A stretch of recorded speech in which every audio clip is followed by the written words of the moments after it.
Hello and welcome to the Third Space Podcast, episode number 35, entitled Rap or Crap. Maybe the best title so far, and it rhymes, so it's kind of like a rap all on its own. It's been a while since our last episode, maybe a little over a month, I think. Daniel and I have both had things going on, so we have a lot to talk about in this episode. We kick things off briefly talking about Daniel's parents' anniversary, and then we talked for a little while, about one of our favorite topics, B-movies, horrible movies in our collection. And then we talked for a while about Daniel's birthday. He had a birthday recently. I also had a birthday recently, but we don't really talk about my birthday. We talk about Daniel's birthday, and he got a very unique birthday present that he tries to make me guess, and I don't guess it. I'm not even close. Somehow, after going down that rabbit hole, we ended up talking about midget wrestling for a long time, so that's something. We talk about my cross-country move. I made a mega drive all the way across the United States to move, and I had a couple of little entertaining things happen along the way that we talk about. And then we get into the main segment of this podcast, the rap or crap segment of the podcast. And if you remember way back in episode 8, Hereditary Poetry, I accumulated a bunch of poems, either professional poems or poems written by me, and I presented them to Daniel, who is an English teacher and should know poetry better than anyone else. And I tried to see if he could guess which ones were mine and which ones were quote-unquote real poems. And he actually did pretty good in that episode. Well, in the same vein, in this episode, I used rap music. So rap or crap. I chose some real rap verses, and I wrote some of my own rap verses. I guess that's the crap verses. Although, honestly, I think my verses were a little bit better. But I don't perform them. I'll spare you that. I read the verses to Daniel, and we tried to see whether he could guess which ones were which. And it was pretty funny, honestly, in my opinion. Although I did have to corrupt my soul pouring through tons of rap song lyrics, and now my YouTube recommendations are polluted.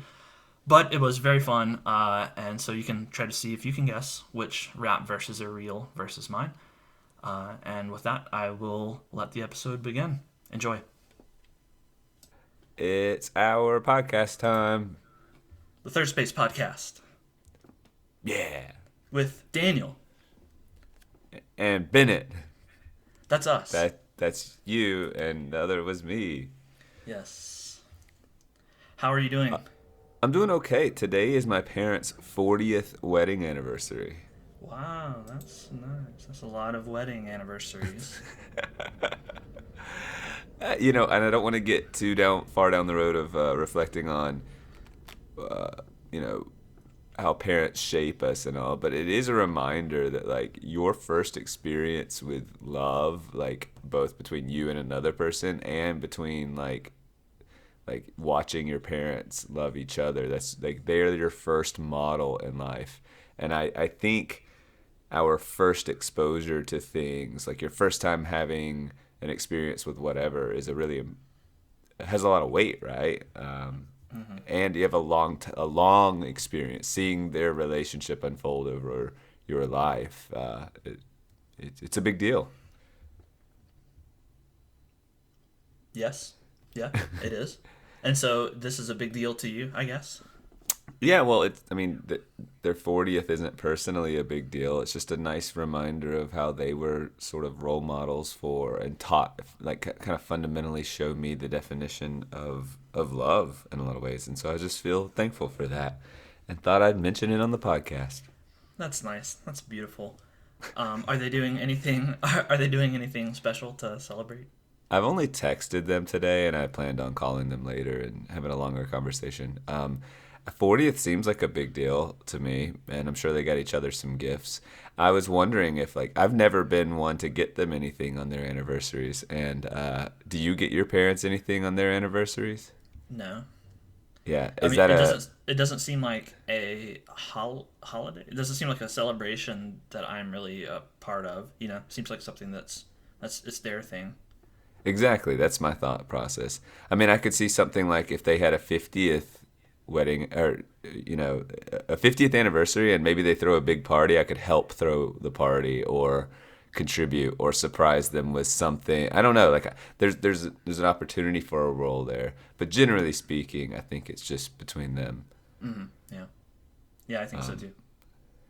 And it's just, wow, they've done something for 40 years, and I haven't been alive that long. Yeah, I was just like thinking that's just that. an impressive amount of time to do anything, and to be in a relationship means they've lived longer with each other than without. So Yeah, I mean, think about, you've been alive for however long, 34 years at this point, right? however long.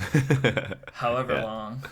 And everything you've ever experienced, from the stuff you can't even remember because you were too little, to stuff from your young childhood, all your teen years, your whole career so far, everything you've ever experienced, your parents have been married for that entire duration. Like that whole length of time, they've Yeah. been together. I mean, it's kind of what you were just saying, but still, it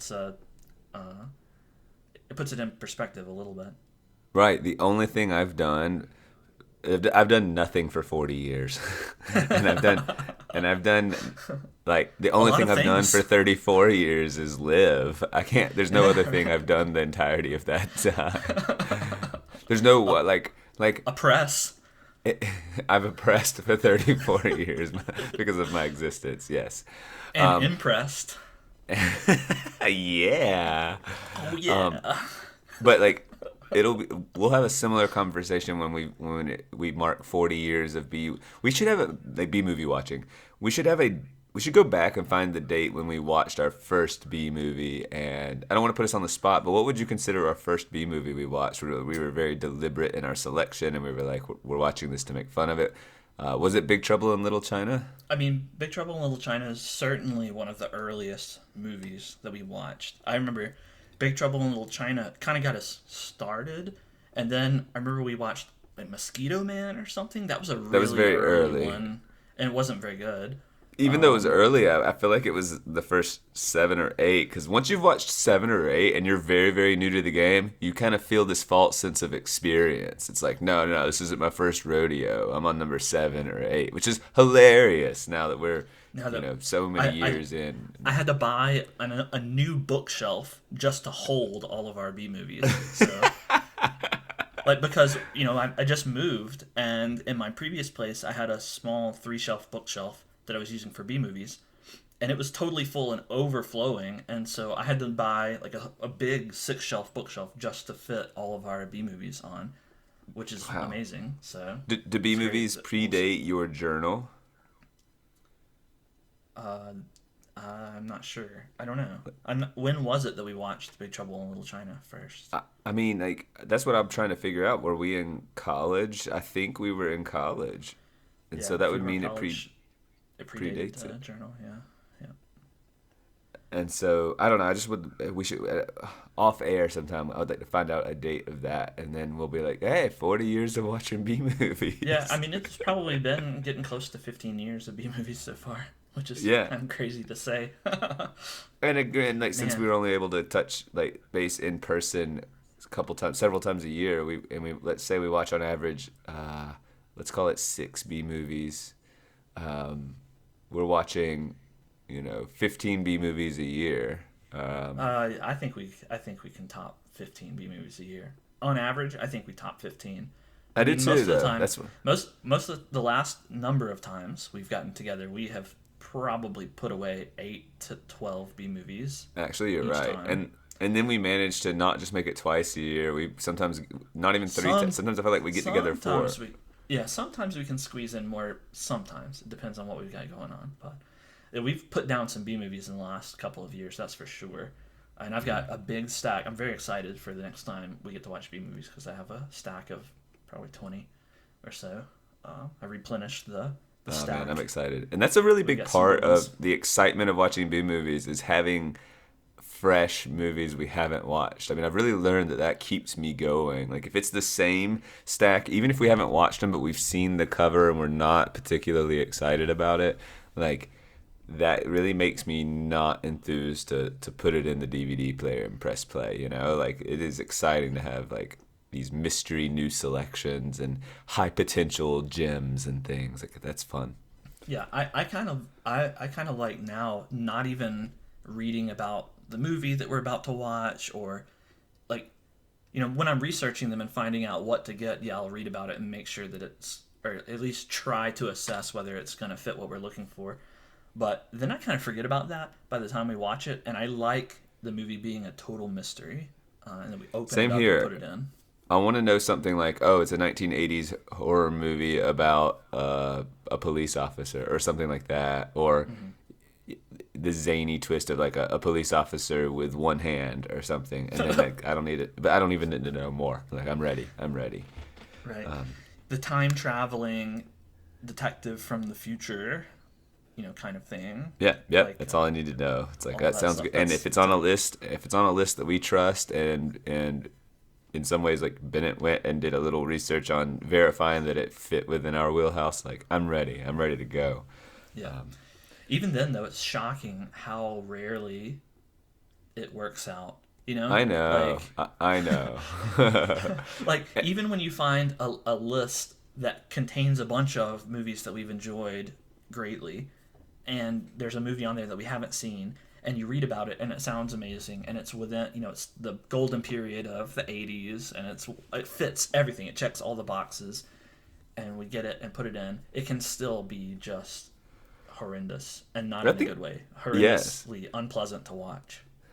And what I think's just as funny about like you and me in particular is we can put it in and tell within, I'm gonna say solidly, we can tell in 15 minutes. You can tell within 30 seconds in some ways that it's going to be good or not that great. But, sometimes you're wrong. 10 or 15 minutes, though, you're rarely wrong. And yet we don't have, like, our system is we put the movie in and we watch the whole damn thing. That's it. Like, we're not stopping. Yeah, We've never backed out. Like a sense of pride of, like, this is what we're doing for the next hour and a half.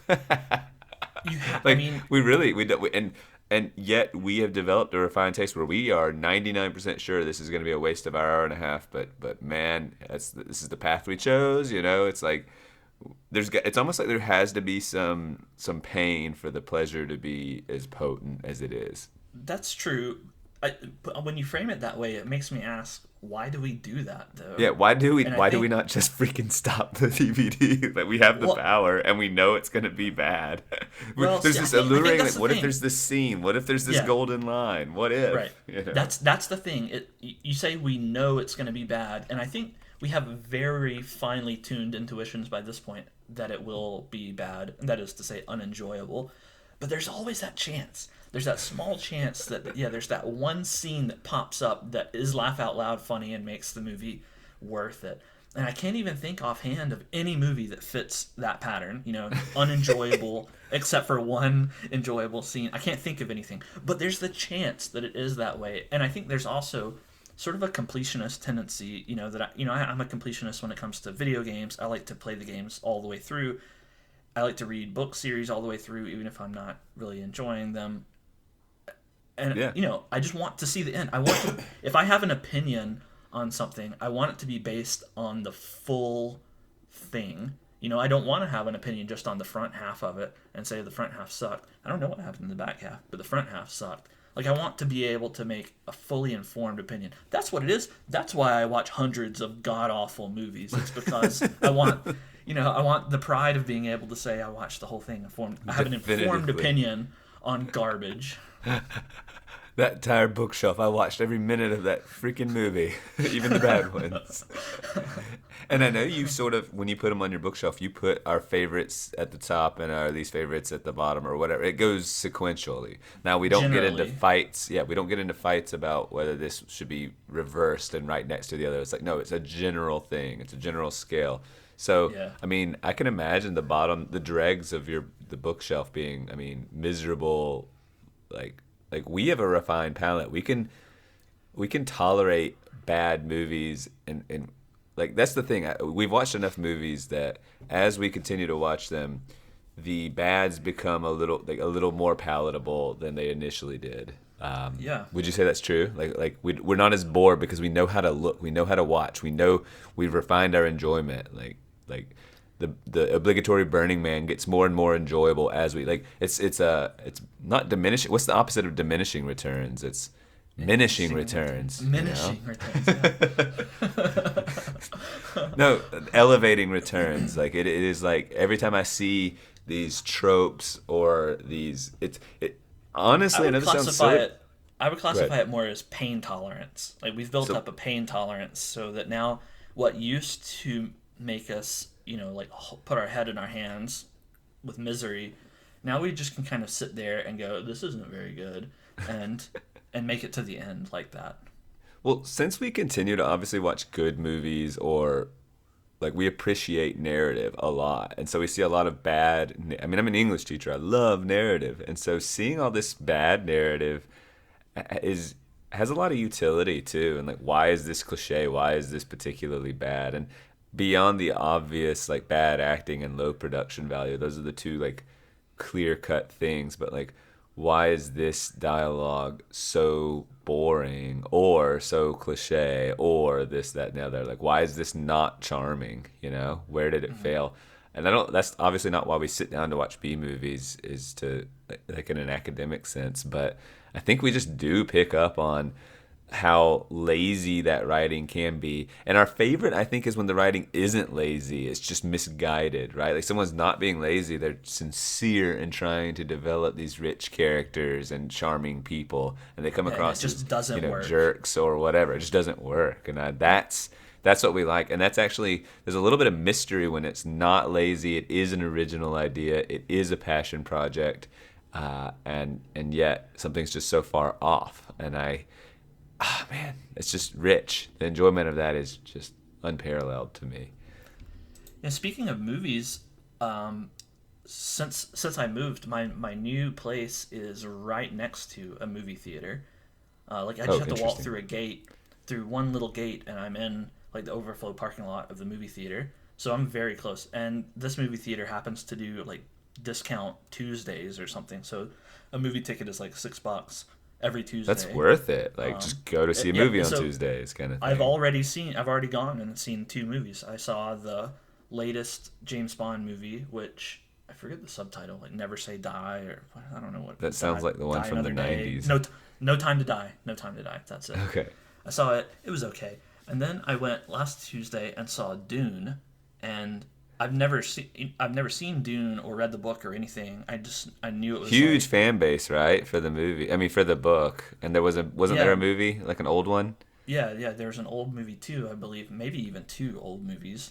Okay. And yeah, it's a very popular sci-fi series, and I've just never. Which surprises me you haven't read it, because it's like, I mean, up there in like, if you were to Google top 5 lists of sci-fi books, would that not be in there repeatedly in lots of lists? It probably would, but my sci-fi library isn't very broad. Anyway, I decided to go check it out, and it was very good. I was impressed. I quite enjoyed it.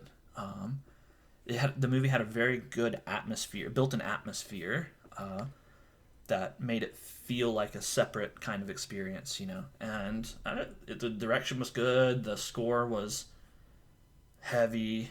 Did it inspire you to go read the book? Good. I think so. I think I will read the book series at some point after I finish the series that I'm currently reading. I think I'll read it. Now, one thing that I know you might, you're not a huge sci-fi fan anyway, but you might take issue with the movie is because it just kind of ends. It's a part 1. I didn't realize it was a part 1. I thought it was a complete movie. Yeah, it's like Dune the movie. Here you go. You're going to get right, whatever. I don't know. It did tell a story. It did have an arc in there, but then it just kind of I wasn't expecting it to end yet, and it ended, and it felt kind of like the first time when I saw Lord of the Rings, Fellowship of the Ring, and it just ended. I was like, oh, the movie's over, and you have to wait for the next movie to pick up with the story. That was the case with Dune. That was the one. Feels like it's a scene transition, but the credits roll. Yeah, kind of. And I guess that's a good criticism to have. Is it was you wanted more. You wanted more. Yeah. So yeah, it was quite good, and I'm kind of excited about seeing movies again, because I just haven't been watching movies. And for a lot, I think a lot of people have not been watching movies for pandemic reasons, but my reasons are just haven't been very many good movies that I've wanted to see, and they're too expensive, and all of the complaints about movie theaters and so on. But for And you had $6, canceled your Netflix subscription or whatever too. oh yeah, I haven't had like Netflix you just aren't in- watching movies truly. No, I haven't had Netflix in a few years. It's not worth it either. So, but for $6 to go see a new movie, and if you see it when it doesn't just come out, then you basically have the entire theater to yourself, and it's really nice. I was gonna ask. So movie theaters have had to up their game, selling better food or like have like chairs that recline or whatever, because you can't just offer the big screen with the good resolution anymore because our TVs at home are big and have better resolution. And so does this place, is there anything unique? Does it like offer not even if you don't take them up on the services, like some of them are having like full bars, right? You can buy liquor there, or you can order like some sweet Thai chili wings or something a little fancy, not fancy, but like upscale pub grub kind of thing. Is there anything like that at this theater? Not really. I don't think so. I mean, mate, Is it a tiny theater like overall, or is this like a big major? No, it's a big theater. Yeah. I don't. It probably has 12 or 14 theaters in it. Yeah. So, it's a real size theater. I didn't notice any fancy food stuff. Like it's The got a normal concessions. concession stand. It doesn't like have like a. I've just seen them where they're having like lobbies that are resembling like having some restaurant chairs and booths, even in like I don't know. It's just like crazy how they're having to. This certainly isn't true, like in Middle Georgia and stuff. Like, but in Florida, in some of the places I go to. Yeah, I didn't move to a cultural hub of That's the true. United States. So this theater is a pretty normal theater. Nice enough, clean. The seats were nothing special. They just felt like normal movie seats. They didn't recline or anything fancy like that. It was just a normal movie theater experience, which, I do think watching a movie at home on my TV is a superior experience. But for $6 to see a brand new movie, that's adequate value. That's enough value that I'll do it every now and then. And you're actually going to For watch $12, I trailers. won't. Yeah. I hate the trailers, though, by the way. I hate trailers. And That experience is not fun for you. when I went to go see James Bond, the first movie I've seen I think I saw Tenet when it came out. And then before that, I don't even remember the last movie I saw. But when I saw James Bond, I got there on time, about 5 minutes early. And of course, 5 minutes early, they don't start the movie when they say they're going to start the movie. They start the commercials when they say they're going to start the movie. And then after the commercials, you get the trailers, and then you get the little Regal Cinemas roller coaster ride, which also now has ads in it. And then you get one more ad, and then you get the start of the movie. And so by the time the movie actually begins, you're like 25 minutes past when it was. You're seriously 25. That's about accurate, right? So if the movie starts at 5 now, you could really show up about 5:20 and be comfortable. Yes, and that's what I did for Dune, and so I missed all of that nonsense and just got to sit down. I saw just the tail end of some trailers and then got the movie, so it was perfect. So you're just going to look up what's playing, watch the trailers on the ones that strike you by their title? I'm not going to watch trailers. So how are you going to know what movie to pick out in the future? In the future. Yeah, I see. Yes, in the future, maybe I'll watch a trailer or something. Because if you go every Tuesday, you're going to get the same reel of movies, even though the movies try to tailor toward that. I'm not going to go every Tuesday. I'm not going to pay $6 to waste 2 hours on something that I don't think I'm going to enjoy.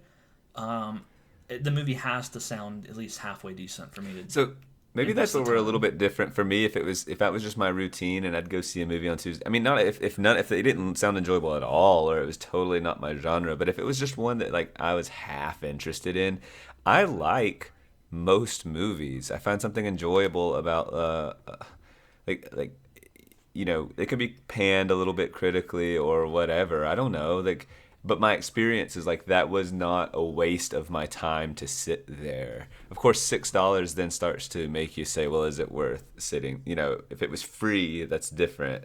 Because then it really is just a measure of, was this worth your time? But $6 is time and money. And Yeah, so I don't know. I mean, I'm different in that respect. Like $6 is a trivial cost compared to 2 or 2.5 hours of sitting there. Like if it's not something that I come out of going, I'm a little bit better for having seen that, then it was a waste of my like I have there are a number of things I can waste my time on. Like I cultivate enjoyable time wasting hobbies. I mean that's kind of what hobbies are. In a way, Yeah. they're ways for you to spend your time, to distract your mind, to maybe cultivate a skill or broaden your experience set. You can try to talk it up in these fancy ways, but really it's just a way to waste time and keep yourself sane. And I have many ways to waste time, and I would rather waste time in those ways that I'm very confident I'll be satisfied with, rather than go watch the latest Marvel nonsense. Sure. Like when I was looking at the available movies, I was shocked that there were like 2 Marvel movies or something playing. Looking at the titles, I had no idea what they were. It was just like, what are I'm almost shocked that people still watch them. That must sound ridiculous because I know it's one of the most popular franchises To exist, to exist. But the fact that there are still more movies coming out, there are 2 in the theater now. I had no idea they existed. Yeah, how do we not get lost? I feel so lost and left behind in that universe that even if I wanted to get back on, it's a little bit overwhelming, the investment I would have to make. So I don't know how, as like a strict business model, that is possible. I mean, I was getting burnt out on Marvel all the way back when they just started, to branch out, like Thor 2 or something. I was like, you know what, this is too much. It's getting old.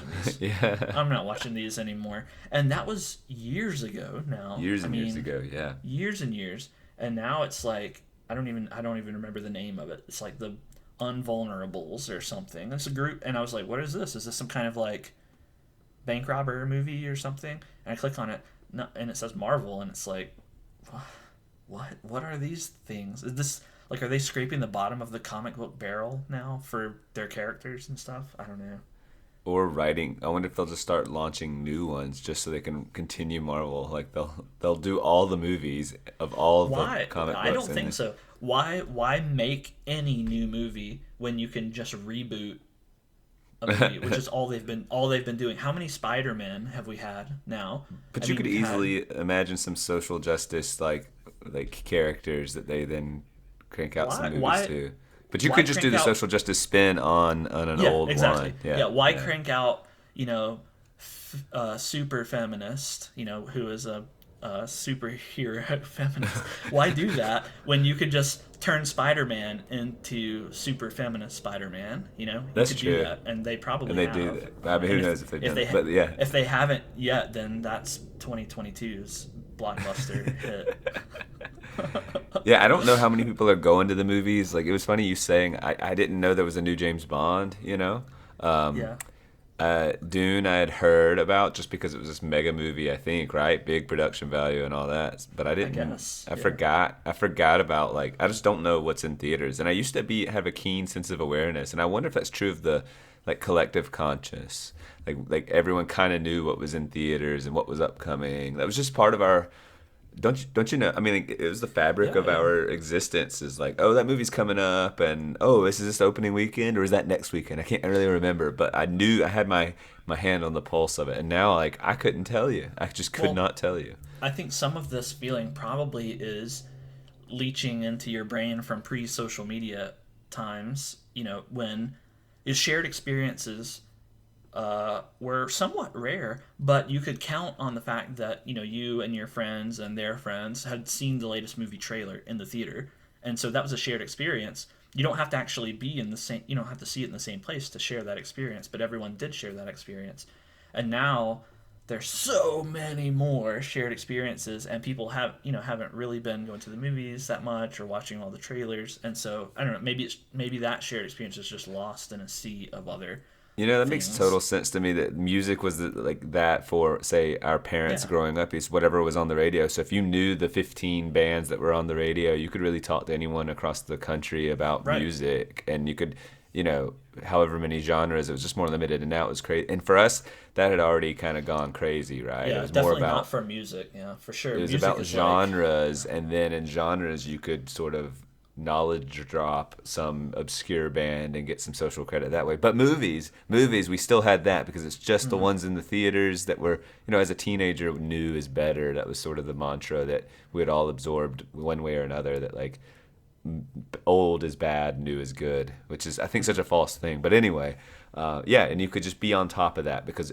at any given time there's only X amount of movies in the theater, and if you stayed on top of that, then like, yeah, then you're just like, it's just nice having a limited number of things because then you can know about it and then you can talk about it collectively. But now, like Netflix releasing quality, I believe that there are probably brilliant little shows being made, and that we're gonna in like 2030 and 2040, people are gonna be saying, "Oh, in 2019 and in 2021, this it only ran for 2 seasons and it's only 16 episodes and has this cult following." And there's gonna be lots of little shows like that that didn't make it that were absolutely great because I hear tons of people talking about tons of great shows.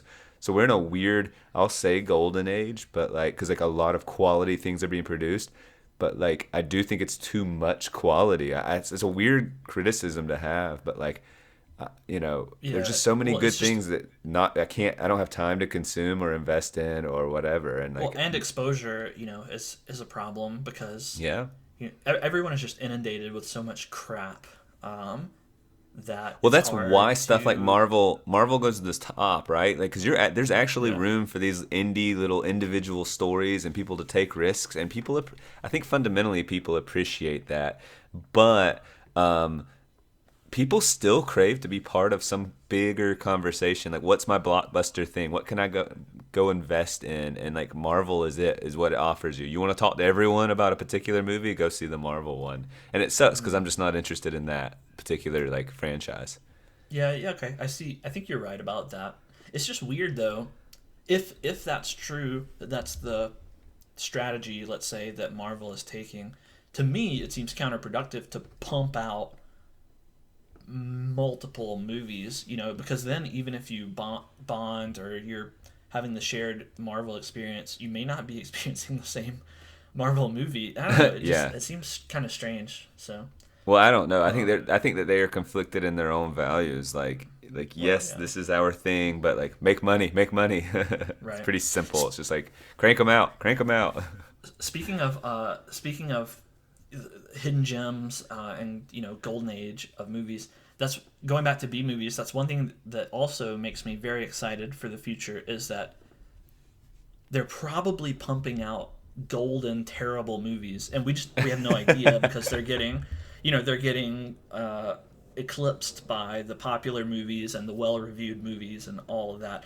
But there's probably a number of straight to streaming videos and movies that are just horribly amazing, that we're going to discover, in 2030 or 2040 or whatever, and be like, the 20s, what a great decade that was. It'll be like the new 80s, right? The 20s was just wonderful for B movies. I mean, you're totally right. The access to filmmaking is lower than ever. I mean, sure, quality filmmaking is always going to be a high bar because there's a lot to learn, and there's even more than there was, 10 years ago or 40 years ago.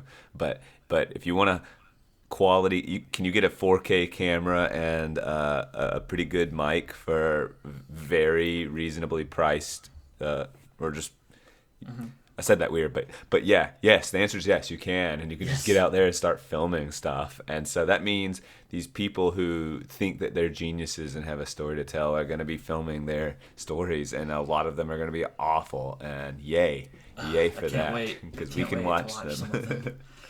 them. Yeah, we can sit on our hover couches with our hover goggles and watch the terrible B movies from the Speaking of 20s. hover goggles, yeah, Danielle and I gifted each other Oculus Quest 2s for our Christmas and kind of part of our birthday, but that's what we decided would be our Christmas gift, and they arrived not long ago. So I've been Have you playing built around with your them. metaverse castles, or your metaverse is probably just like a gargantuan toolbox that you sit on, right? Yeah, something like that. No, I didn't know that Facebook's rebranding as Metaverse, and they're trying to not call them the Oculus Quest 2s. They're calling them the Meta Quest 2s now. Whoa. But they didn't buy. It's kind of confusing because they've still left the website with Oculus. It still says it on the box Oculus. It's literally stamped into the plastic. It's not like they just switched out a sticker. It's like, no, you can't really. Like, no, this is the Oculus Quest 2. All the forums call that, but they're trying to call it the Meta Quest here and there, like on the receipts you order and things like that. So, and it is owned by Facebook. It is their virtual reality headset, I guess, and they dropped the price to $299 to, I guess, make it more accessible, whatever. Anyway, we're playing, and I'm having a blast with it. I mean, the graphics, it's funny because the graphics are, in a way, like a pretty big step back in terms of... What are you playing it on, actually? What machine? Your laptop? No, it's its own system. It doesn't have to connect to a computer? No. You turn it on. It's that head thing is a power base that just it's its own thing. Oh, I thought it had to connect to a PC. It's actually pretty cool because you can do this. I haven't explored all the options. I've only probably played it a collective 3 or 4 hours because it's actually the kind for me, whether it's the motion sickness or just I don't know, but about 30 minutes at a time, and then I want to take it off to take a 15-minute break or something, then pop back in. Do you get motion sickness with it? I don't typically. This is what's unusual, and it's happening to Danielle as well. And so I'm wondering how common this is that it takes some adjustment, and I will say that it's already getting a little better. But I felt nauseated and not extreme, not like this was a miserable thing, but I would just start feeling really thirsty and I just feel funny. Like the idea of I wouldn't feel dizzy. That's the thing. I would not feel dizzy. I would just feel funny and go, you know what, I need a second. And so and I'd feel a little hot and sweaty but it's also I haven't felt well recently, and neither has she, and we've had a bad cough, and so I can't put that all on Oculus Quest 2. I'm not sure, but it definitely felt like, every time I put this on for about half an hour, at that half hour mark, I'm like, I need a break. I need a little bit. And it's getting better, so we'll see. Because the graphic fidelity is something like, I don't know, maybe GameCube quality graphics kind of thing, but I guess it's just everywhere, and it's really, it's a lot of fun. We're playing Arizona Sunshine, which was a game made in 2016, so it has some quality of life issues that newer games, I guess, probably do a little bit better, but and the graphics aren't that great, but it's a lot of. I just am so enjoying going and picking up stuff, like picking up a grenade and pulling out the pin and throwing it, or opening up doors, and just little stuff thrills me. How do you pick stuff up? What are the controllers for this thing? So the controllers, you have 2 controllers on your hands, and you put them through a little strap just in case you drop the controller, and so it has a trigger if you imagine a gun, so you hold it almost like a gun or a hand. It's 2 handles that would have a trigger for a gun, but then below that is is the grip thing, because you grip a lot in any game ever, you're gripping and you're gripping and throwing and catching or whatever. So that's a little trigger that makes your digital hands just squeeze, basically. And so they're pretty cool and good control. And then on top of that, this handle, if you can imagine, is joysticks, 2 joysticks. So if you choose to do couch play, you walk around with one, and the joystick can be pressed in to run, clicks in, and you can run faster than just walking. And then the other one you can look around. But I prefer to actually stand, not use my right hand as to look around. I actually just look around myself. And and so you can play with the controls, and every game's a little bit different. But so wherever my head is pointed, if I press forward on the joystick, it just. So imagine I'm running, and I look to the left, I'll start running to the left, and it feels pretty natural. So then I, if I'm okay, some zombies start coming out, then I'm just shooting and spinning around and all of that. And it's pretty cool. It's all wireless, I assume? It's all wireless, and the charge is only about 2 hours. Charges pretty quickly. It's USB-C. And there are just some other cool features that I really, really look forward to showing you. And there's a great, like, tutorial getting used to it, like, takes you through how to use it. And part of the thrill of this is showing, like, I can't wait to see how my parents react to it. And I wonder if my mom, who has legitimate motion sickness on, like, a small boat or something, is she gonna be able to handle this at all? Because I just don't really have motion sickness, and yet I feel bad after 30 minutes. So I'm curious how she'll feel. Yeah, I bet that'll be fun. There are 3 settings for the eyes that when you click them out and in for the lenses, and I use the middle one. I guess I'll call it setting 2.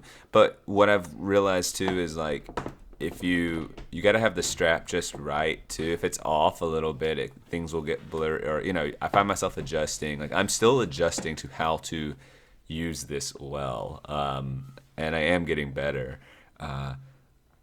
And from a gaming, my guess is that from a gaming standpoint, you won't like. These do not have the complexity. Like, this Arizona Sunshine game, as much as I'm enjoying it, just does not have the richness of, it didn't bother with a deep narrative. It just sort of drops you in and you're like killing some freaking zombies, and that's fine. I don't really need that. But we've only been playing some 2-player co-op stuff together. There's a game called Path of the Warrior, and it's like a beat 'em up game at, like, Streets of Rage, like a 16-bit era one. But imagine you jumped in, and now it's you're actually just swinging your fists and punching them all around, and it doesn't look like 16-bit anymore. But it looks smooth. Have you run into each other yet? No, so this is a cool thing. It's called the Guardian. When you set up, you set out your play space, and so you do a little laser, like, it's like your gun. Imagine your controller looks like a little laser, and you, like, etch a laser for your play space. So the device has this, like, infrared thing where you can just see right when you put it on, you can see the room. It's just in black and white and grainy and weird, but you can see it. And so then you use the gun to carve out your play area, so it puts up invisible walls. And so as I get too close to the invisible wall, they kind of show up. A grid, like a digital grid, starts to show up. And if I go outside the wall, it just puts me in the black, and I can see through my I can just see things. And you can double tap the side at any point just to see. It's really cool. Like, I find that all that stuff.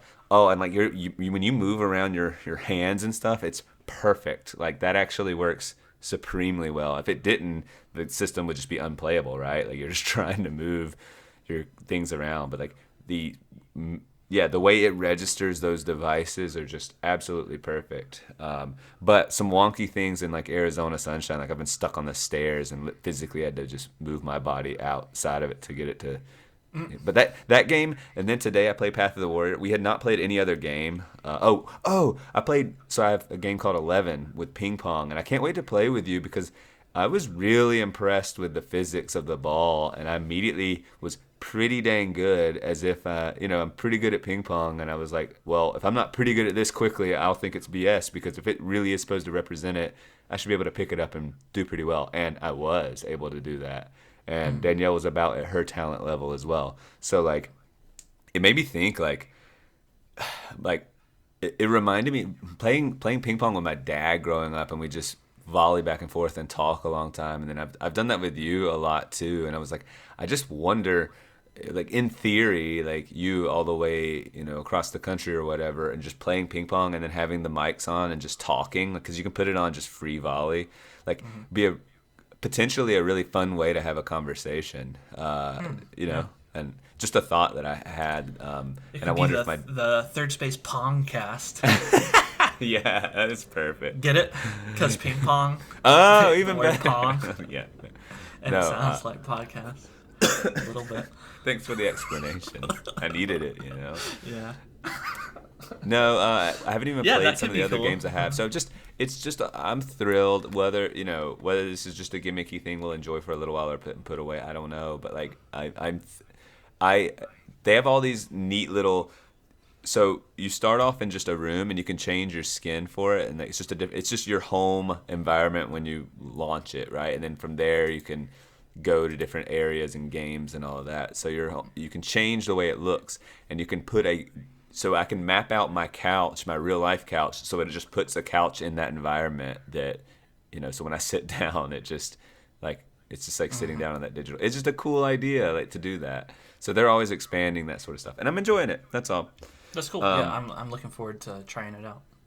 I want to make you guess what I did on my birthday now.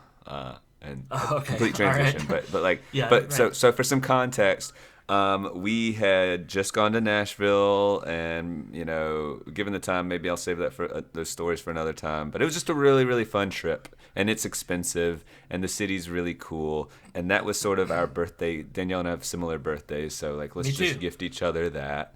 And me too. You too. What did you get me? What'd you get me for my birthday?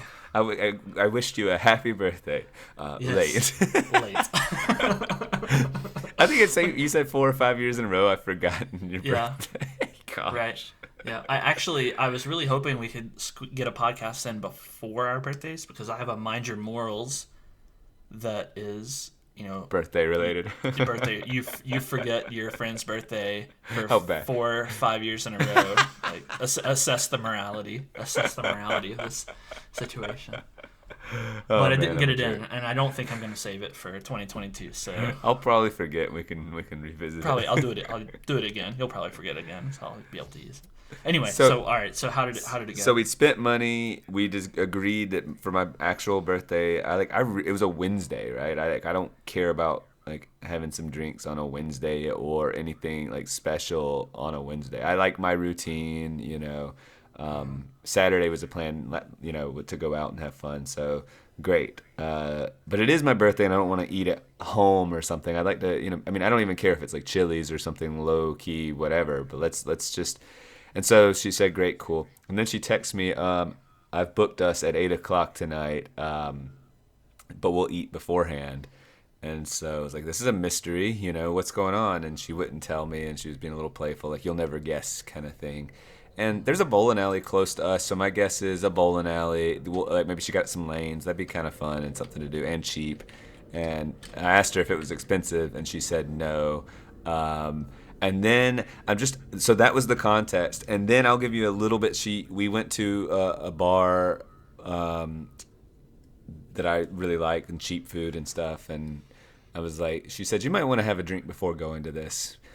Like you just might want to. So take some guesses about what it is. So you told me about some friends you made in Nashville who have a very interesting hobby and you didn't get to join them in their hobby when you were in Nashville for one reason. This has nothing or to do so, with that. So my guess is that they came to visit Florida. They came to visit you in Florida, and Danielle surprised you with a visit. And of course, you needed a drink or two beforehand to visit. Oh man, that would have been upsetting. Friends. And so it was surprise, happy birthday. No, that is. Am I right? Not it. That's not it. You were not right. You were not right. Thank goodness. Your swinger friends. Your surprise swinger friends. Oh my goodness. Okay, so, all right, that's not it. I don't have to make you guess totally, but I'll tell you that it was getting fun to the point of. I'll give you another clue if you want, or it's not clue but contextual setup. Well, was it a recital of some of your classic micro poetry by a famous poet? I will. Was that it? Was that the gift? No, but no, but one of the words you just said, I'm gonna give you a micro poetry. Okay, well, I don't want to give you too much of a hint. So was it? You know how they do that thing where they'll name a star after you, Oh yeah, like you can give They someone like a star. pick a star out of the sky, and it's kind of a BS gift because they'll pick a star that you'll never be able to see with your eyes. It's just it's just way out. There are billions of stars, and so they just pick one, and they're like, haha, sucker, and they sell it to you, and they put it on a little plaque or something. It's not like that. It was since yeah, it's not Florida, like I was wondering if they do that with like palm trees or anything. pick a palm tree here in this Did palm she tree. give you a palm tree for your birthday? No.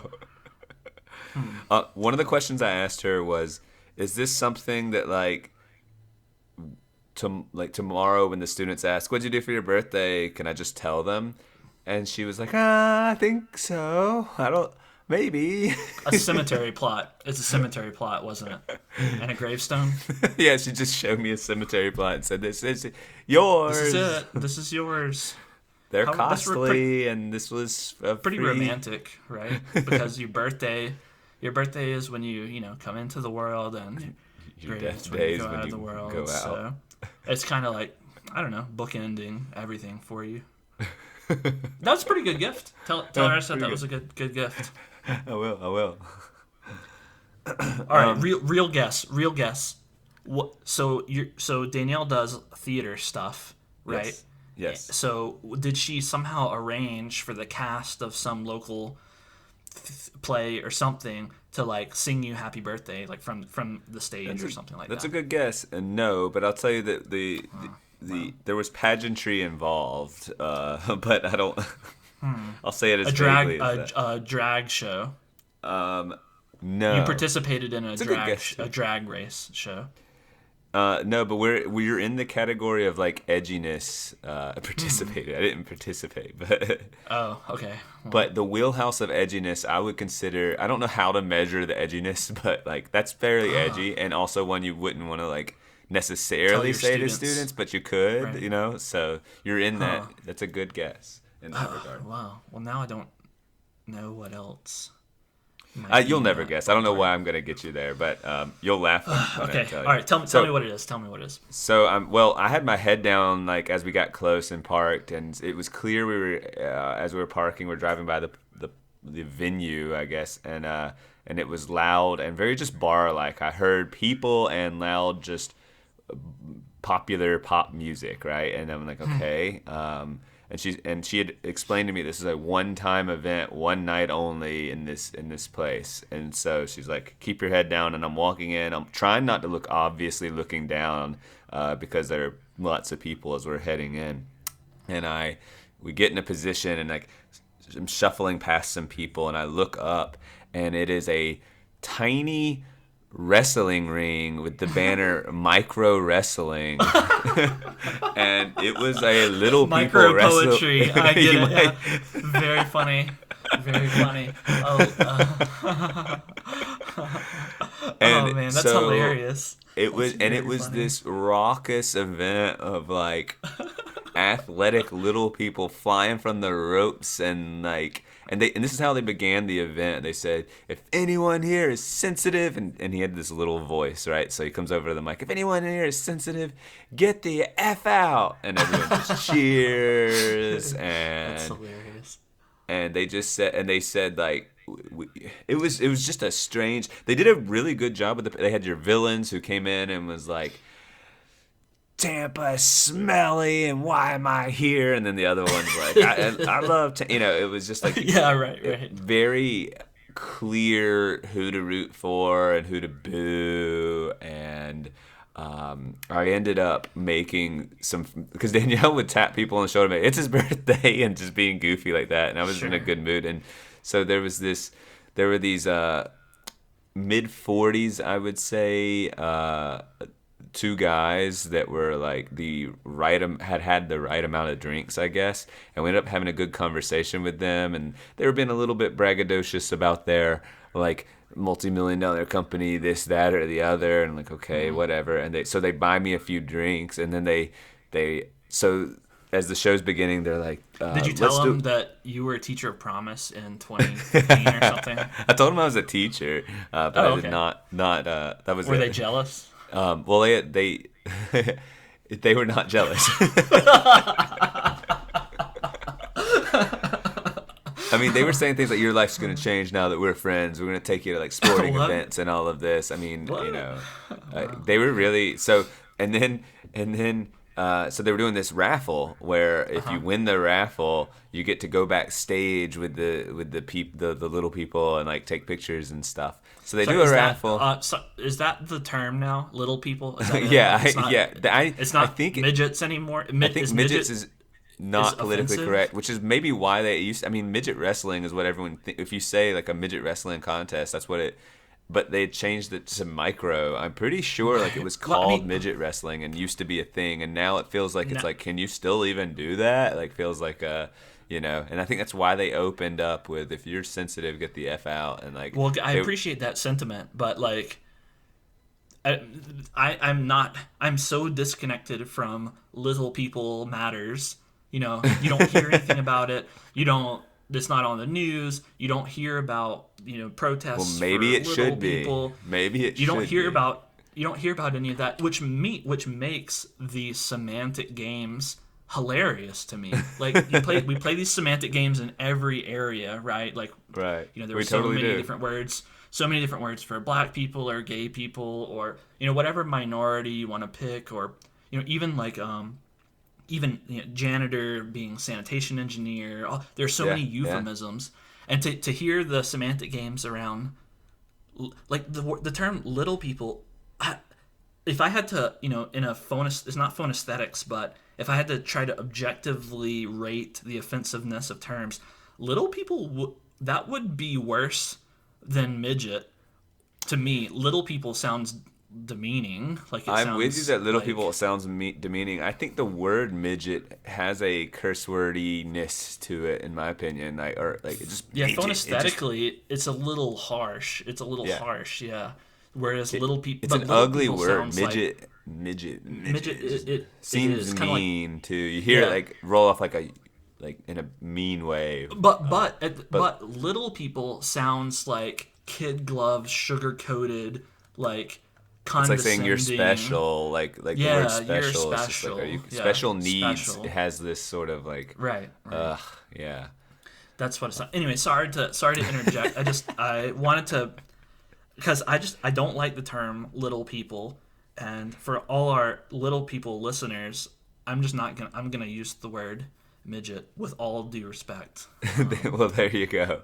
For the remainder of this conversation. So they're going around and doing a raffle, and they're saying whoever wins. And I mean, this is a bar. It's an outdoor bar, primarily outdoor, with a lot of like. I don't know how to describe the setup. I'm not going to bother, but it's open air where the ring is, and it's a big place that can, even with the ring in it, probably had 200 people, maybe more. You know, we're standing pretty packed in there. Is that counting the midget people as one or? Yeah. Yes, that's counting them as a full person. Yes, Bennett. If you're sensitive, get the F out. So when they come around they're like, it's the millionaires, I'll call them, that I had befriended or had befriended me rather. Mm-hmm. Like, we're like, this guy's needs to win the raffle. It's his birthday, and the little midget said, that's better. It's a good compromise. There we go. Right? Best of both worlds. Says the little midget. For $100 he'll win, and then they were just like, oh yeah, and they just like give the guy $100 before I could, you know, like, they bribed yes him. Yes. All right, excellent. And so I won. And nice. I got to go backstage and get pictures with them, and really, honestly, it was not like the idea that it was $100 is ridiculous, but like it was just I got a selfie with them and stuff, and that was cool. It was really cool. And I felt more special that like I corrupted something, like, you know, rich people corrupted a due process, and like right, like, yeah, I'm part of the 1%. Yeah, this is what it's like. You get to go backstage in these situations. You got a glimpse behind the curtain, and this is what all rich people are doing: is bribing midget VIP people. This is it. This is Epstein and Gates and all of them. This is it, man. This is money changing hands. Dirty money. And That's like I hilarious. cheered my butt off, and I took videos and pictures, and like at one point, so again the description is, so imagine like an outdoor bar with like almost like tiki bar, like several setups, but it's not tiki, it's not like a grass hut top, it's a normal, it's just, you know, outdoor like setups. And so the ring is you know, within a few steps of the roof. And so at one point one of the wrestlers climbs up there, and like everyone's cheering as he's on top of this roof, and jumps and body Nice. slams the guy in the Yeah. ring kind of stuff. And just like really fun, athletic, like very classic wrestling, and moves and cheering. And you know, I didn't have any time to consider any ethical implications of whether this is, because I mean, I'm obviously, it's not slavery, right? Like, I mean, they're getting right. paid, and Oh it's yeah, and they're loving it, consensual, and they're probably having a they're showing. good time. So here was my first thought process. This is since then that I've reflected on it, because I think I can say safely that I'm not a fan of like freak shows. Like, yeah, even if someone, and they're not really popular anymore, right? Or I mean, not in our lifetime anyway. But freak shows, and you'd watch someone with like a disability and like kind of go ooh and ah, and like something bothers me about that. Now, whether it should be legal or not is a different question, but like whether I want to go participate in that, I don't want to pay money to look at people suffering or have different deformities and go and like gawk. Like, to me, that just doesn't fit within what I want to do ethically. But and so that's what I was like, this feels like a rebranded freak show potentially. And then I thought, wait a second, is that true? Because first of all, they had like bits, right? They came up there with like, and they would make fun of the villains would make fun of the audience. Remember, clear like comedic bits, and there was pageantry, and they had outfits, and they did, and and it was just a fun wrestling show. So the entertainment, like, we didn't just. She said, one of the questions I asked, I said, is this an event that has like a beginning and end time or not? She's like, yes, but we don't have to stay the whole time. So we were like, because I could see her thinking, right, we're just going to watch it. But it was fun enough, and the story was there enough that we like stayed and watched the whole dang thing. And it went to like 11 o'clock, so, or 11:30. I So, wonder if because they're smaller, they can do more extreme wrestling moves. You know, like, I mean, you have less mass, and so, like, you know, you can fall from higher, and you know, you can run into each other at higher speeds without it being as well, I wonder, dangerous or damaging. because Like, they I still, wonder if they like have an advantage in wrestling spectacle because of their size. I imagine so. Like, I imagine that that's the case, and that's probably part of why, you know, it's more fun to watch, because they can really just throw themselves around a little bit more. and they were. Than yeah. And they were different, so some were more proportioned than others, you know. I think that's the difference between potentially a dwarfism and something else. I'm not sure, because some were not proportioned typically, and some were like just looked like, you know, an athletic Smaller, person who happens to be normal, right. under 4 feet tall or whatever it might be. I don't know. Right. And so, and they tended to be taller. The ones that are a little more proportioned or were proportioned were taller. So a good. So anyway, it was. And then I thought to myself, is there any difference between, I mean, when you're if you want to, I don't want to get hung up on the word freaks, but when we're watching professional athletes and like the WWE or something, these are just, they're freaks too. freaks Like, they too, are. yeah. They're absolutely, or people in football players are freaks, like, that are just, so when we watch sports, we're watching this spectacle, and we're cheering and we're booing, and these people are just throwing themselves around, and then I really came to think about it, and I was like, I don't take any ethical issue with it, you know. Yeah, I don't either. I don't have any issue. In fact, that sounds like it's probably going to work its way into Bennett Fixes Sports. Yeah. Because, like, honestly, the benefits you have sold me. You've sold me on it. I do sounds think there could better. be, It if sounds if more your entertaining enjoyment than is real mean spirited, I think that's your own personal issue. Like, I don't know. Like, is it just, but like going to see a spectacle, because I didn't feel Yeah. like I was making, like, that's what I like for my own moral I don't want to, I'm not making fun of anyone. I don't like, I didn't feel myself like derisively laughing. Look at the little person, he's short. Like, that's not what's funny. What's funny about, like really though, it's like, it's such a, there's not much to, if that were the case, like, you get bored immediately. You'd be like, Right. there they are, and you're bored. Like, no, like, it was like a fun show, and the cheering and the yelling and and also because it's just, the action was up close, like really, really up close, and so that was fun too. I guess It sounds great. part of yeah, it Sounds was just great. an It sounds really outstanding unique and experience. fun. So One of the weirdest nights of my life. It felt like, at the time. And it was just sustained. Like, where am I? Like, I can't believe this is a thing, and it was so much fun. So, yeah. So there, I've talked about my stuff. man, that's great. Yeah, I don't have anything that interesting to talk about. I didn't see any midget wrestling or anything. You're finally moved. This is your first podcast I can share, on the move. That's true. I've been in my place. new location. I can share two stories, two moving related stories. So I had to make a gigantic drive, a 4-day, 32-hour drive, to get to where I moved to.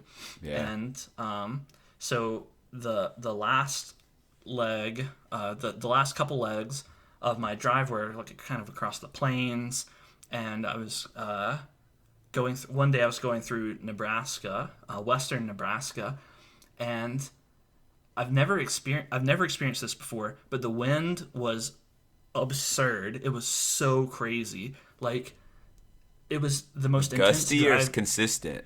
Consistent wind, straight line winds coming across the plains that were just, like, I've never driven in anything like that before. Like, I had to turn the wheel while going straight. I had to turn the wheel to keep going straight, like in the lane, and like the wind would gust here and there, especially like when you're passing an 18-wheeler or whatever. I mean, you have and a 4-door sedan too. It's not like you're all high off the ground like in an SUV that's gonna roll or something. So for you, your car's about as good as it gets to drive in some windy weather. I would think. Right, I would think the same thing. But even so, I was still getting blown around quite a bit. Like I the speed limit was like 75 and later even 80 in some places, which normally if that's a speed limit, then you're setting your cruise control on 80 or 85 or something. But that was just, it felt too dangerous. I tried that, and I was like having to grip the wheel, and like it felt like I was driving like an old pirate ship or something that was just jerking around everywhere, and it was just like grr. And so I had to slow down, and it felt dangerous to go that fast, so I had to like really slow down. And do you think this impacted your gas mileage? It was like the wind literally. Oh, I'm sure. Yeah, I'm sure it did. Yeah. And like actually, I only later learned that because I made it through Nebraska and into Wyoming. And stayed for the night in a town there, and I learned that they were shutting down the interstate, just closing the interstate the next day to high profile or lightweight vehicles, because there were gusts of wind in excess of 65 miles an hour, sustained in gusts of wind up to 65 miles an hour, and apparently that's what I just drove through. And like that's like the lowest level of tornado. I think it's like 70 miles an hour for like the lowest category of tornado, and it's just like constant tornado, just driving in constant. Was it loud? One-way tornado. Like, yeah, it was loud. It was blowing really loud. Like, was your hood and like vibrating or like? Yes, that was the scary part. Like when the wind would blow at my car. So my car was going forward at 75 miles an hour, and the wind was coming at me at 65 miles an hour. That's 140 mile an hour difference. Yeah. There. And my hood was just going whoa, whoa, whoa, whoa, whoa, whoa, whoa. And I was like, is my hood going to like unlatch and what's keeping it attached? The latch. That's it, right? This tiny little latch. Like, ah. Yeah. So that was intense. And like you could see it was snowing the teeny tiniest amount, enough so that crossing the road were these like flurries of white. Like it looked like the road was disintegrating, and like it was some kind of video Matrix thing where the ground was disintegrating and flying off. Yeah, I can imagine intense, a little rock, pebble or something just flies, cracks your windshield easily. Like those speeds. I mean, geez. Yeah, that could, if it was blowing rocks and stuff. Thankfully, it wasn't. What? So yeah, so that's there was no there's no big climax. Is there a strategy really though intense to driving in that sort of wind? Like, I know that sounds silly. It's just held on, but like. Yeah, I had to develop one for passing the 18-wheelers, because on the first windy day, the wind was blowing from my right to my left, And so I was passing 18-wheelers on the left, and I would kind of get into their lee, I guess it would be called, right? So the gap made by they're cutting the wind, and so Yeah. it would be really weird because the wind would be blowing me off to the left, and I would have to be turning my wheel to the right to compensate. And then I would approach the back of the 18-wheeler, and it would get really turbulent for a second, and I would have to try to stay in the lane, and then I would get next to him, and it would be still, and now my wheel is straight and smooth. And then as I approach the front of the truck, it blasts me off to the left again, and you have to really compensate for that one. And then you're past, and it's kind of steady again. So, Ugh. Yeah. I imagine they were going slow too. Yeah. They actually weren't really. They were. I mean, they weren't going extremely slow. They were probably going 65 miles an hour. Okay. So I guess because they're heavy, they can just do that. But yeah, it was intense. And then the second notable thing on my drive again was when I was in Wyoming, past the windy section. I was driving along down empty area, basically just hills and nothingness. But ahead, I saw a cowboy on the side of the road making the slow down hand motion, slow down. And I didn't know what I was looking at first, but it was a cowboy, person wearing a cowboy hat. Do you mean like with a cowboy hat and chaps? Yes, cowboy hat, denim, and just slow down. And so did he have a gun, like with a 6-shooter, and some I didn't what do you call those? The spurs on his boots. Yeah. And there was I didn't notice tumbleweeds. those, but they probably were there. Okay. Probably was whistling. Did he have a pot and some beans? I feel like you have to have a pot and some beans. Yeah. Yeah. So I slowed down, and I saw up ahead another cowboy on horseback this time with two and you're in Wisconsin, cattle dogs. No, this is Wyoming. Wyoming. Sorry. Wyoming. Whatever. Same thing. Starts with W. They're close to each other, right? Yeah, So you could be forgiven exactly. Right. for that. And this cowboy was chasing down a cow. A cow had escaped from the pen or whatever and was running loose back and forth across the road. And I had to come to a stop and just wait while he rustled up the cow with his two cattle dogs chasing it down. He had a whip in one hand and was trying to whip the cow to go in a particular direction. And the cow was not having it. It was just running back and forth and running away. On the road, though. Yeah, on the road. of all the places and all the earth, it could be... It's just really decided to be on the road. Yeah, on the road and next to the road and on the shoulder and everything. And I mean, this guy was he was steering his horse, with one hand on the reins. Did he impress you? He knew this guy's for real. He can do. Yeah, he knew what he was doing, man. I mean, he was trying to head off the cow, and the dogs were running around. It was like a show and everything. And he, rustled up the cow, and eventually the cow ran off. It didn't from my amateur cowboy eye, it didn't look like he succeeded. The cow just kind of ran off. But maybe that was where he intended the cow to go. The cow just kind of ran off, not on the road anymore. And, he kind of chased it. And he let it, And then I just continued on, and there was nothing else there. But that was something was there any acknowledgement, a tip of the hat, like a cowboy wink I wish. or something? I wish there would have been. Finger guns or something? I don't know. No finger guns or anything. Maybe if I had been wearing a cowboy hat, I could, we would have had a bond, and we could have tipped our hats. And did he have a cigarette or anything? I don't know, Marlboro. I didn't see any cigarette. I don't think he was smoking. But yeah, that was an interesting thing to see on my drive. It definitely is, and also with all our new is cowboy hat really the best way to shade yourself? I get the rounded brim, but there's all these the other I'm just wondering why this sombrero. 50-gallon hat or whatever they're called, 30-gallon. Yeah, sombrero. I mean, those are huge, I guess, or can be. But they could blow off. I don't know. I'm just wondering why that shape and anyway, it doesn't matter. I don't know. I think that's really funny and really strange. It's got to really be you're on this quest, this journey to this new land for you, and here is a sign that you're not where you used to be, kind of thing, I really enjoyed it. I actually despite the drive being 32 hours, I enjoyed it. Every leg was a little bit different and interesting in its own way. So I enjoyed And you all mentally had time to I, prepare. It's not like so you just knew you were going to have like 4 days of driving. And so if you're prepared for that, then it's like a quest. It's a journey. Framing it that way is kind of exciting, especially yeah. like by yourself.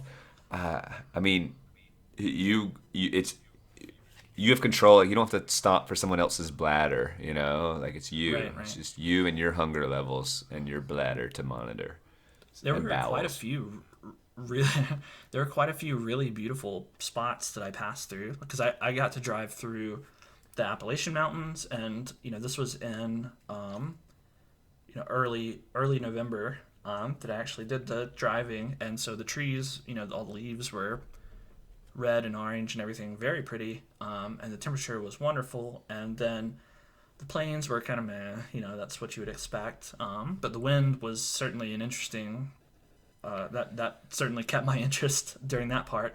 And then in Wyoming, there were places where you would kind of like come up this rocky ridge, and there would be giant windmills all around. I happened to come across this one place where I was driving through those, the mega windmills, the big white ones, with the three Yeah, arms, and yeah. it was sunset, and the sky was like red and pink and orange, and they were all kind of reflecting off the windmills, which were casting very vivid shadows across the road. And man, it was just a beautiful scene. Does sound nice. I've Sounds never pleasant. seen anything like that before, so really cool. So Yeah. Are your winters gonna be tough? How bad is your winter gonna be? it'll be worse than in the southeast for sure. But I lived in Wisconsin for a year, and it's not going to be that bad. Like it Yeah. hasn't snowed. It hasn't snowed here yet. Yeah. So yeah, I'm gonna leave to to come back home to Georgia actually in a week or so. So I probably won't even see it snow here until I come back after the new year. You'll come back to snow probably. I'll Yeah. probably come back. I'll probably will come back, and it'll be snowy and transformed. But it won't. I don't think it'll be that bad. It hasn't been that bad so far. I mean, it's been colder, but it hasn't been unpleasant. I've really enjoyed my time since moving here so far. Nice. I don't like the sun setting so early this time of year. Like it's dark Well, out. Like I that's true. started this podcast in daylight and it's already dark. And like there's something about it's kind of like the times I'll take a nap if it's in the evening. I don't like evening naps, but starting with daylight, waking up and it's dark, that's Yeah. not a good feeling. So Yeah, that's ugh. true. I don't like that either. Yeah, it's the one annoying thing I will say right now is that my toilet is out of commission. Ugh, And that's so not acceptable. yeah, and so I have to in the morning. I have to get up and walk to the office to use the bathroom. I only have one Oh, bathroom in this apartment, so that's very annoying. The maintenance has been extremely slow to respond to my maintenance request thus far. So that's my number one complaint. Which honestly, it could be a lot worse. And it's a well, is it because it's the weekend kind of temporary thing? annoyance. Like they'll take care of it tomorrow. That's No, it's been 3 weeks, almost 3 weeks now that I'm in oh, this situation. yikes. Yeah, I don't. They've been very slow, and so I've gone to like remind them twice, like, "Hey, I have 3 maintenance requests in, right?" Yeah, All for the we're same trying to thing. get to them. No, they're for different things actually, Oh. but that's one. That's one of them. But right So. when you move in, there's like, hey, there's a few things. Here we go. Yeah, exactly. That's how they are. That's how it is, and it's just like, can you just do this for me so I can take a poop in my own home? Yeah. Please, please Yeah. for me. So, I have what I hope will be a very enjoyable topic for us Okay. to discuss. If you're ready for it. I'm ready for it. All right. So, do you remember thinking back to episode 8 of the Third Space podcast, Episode 8.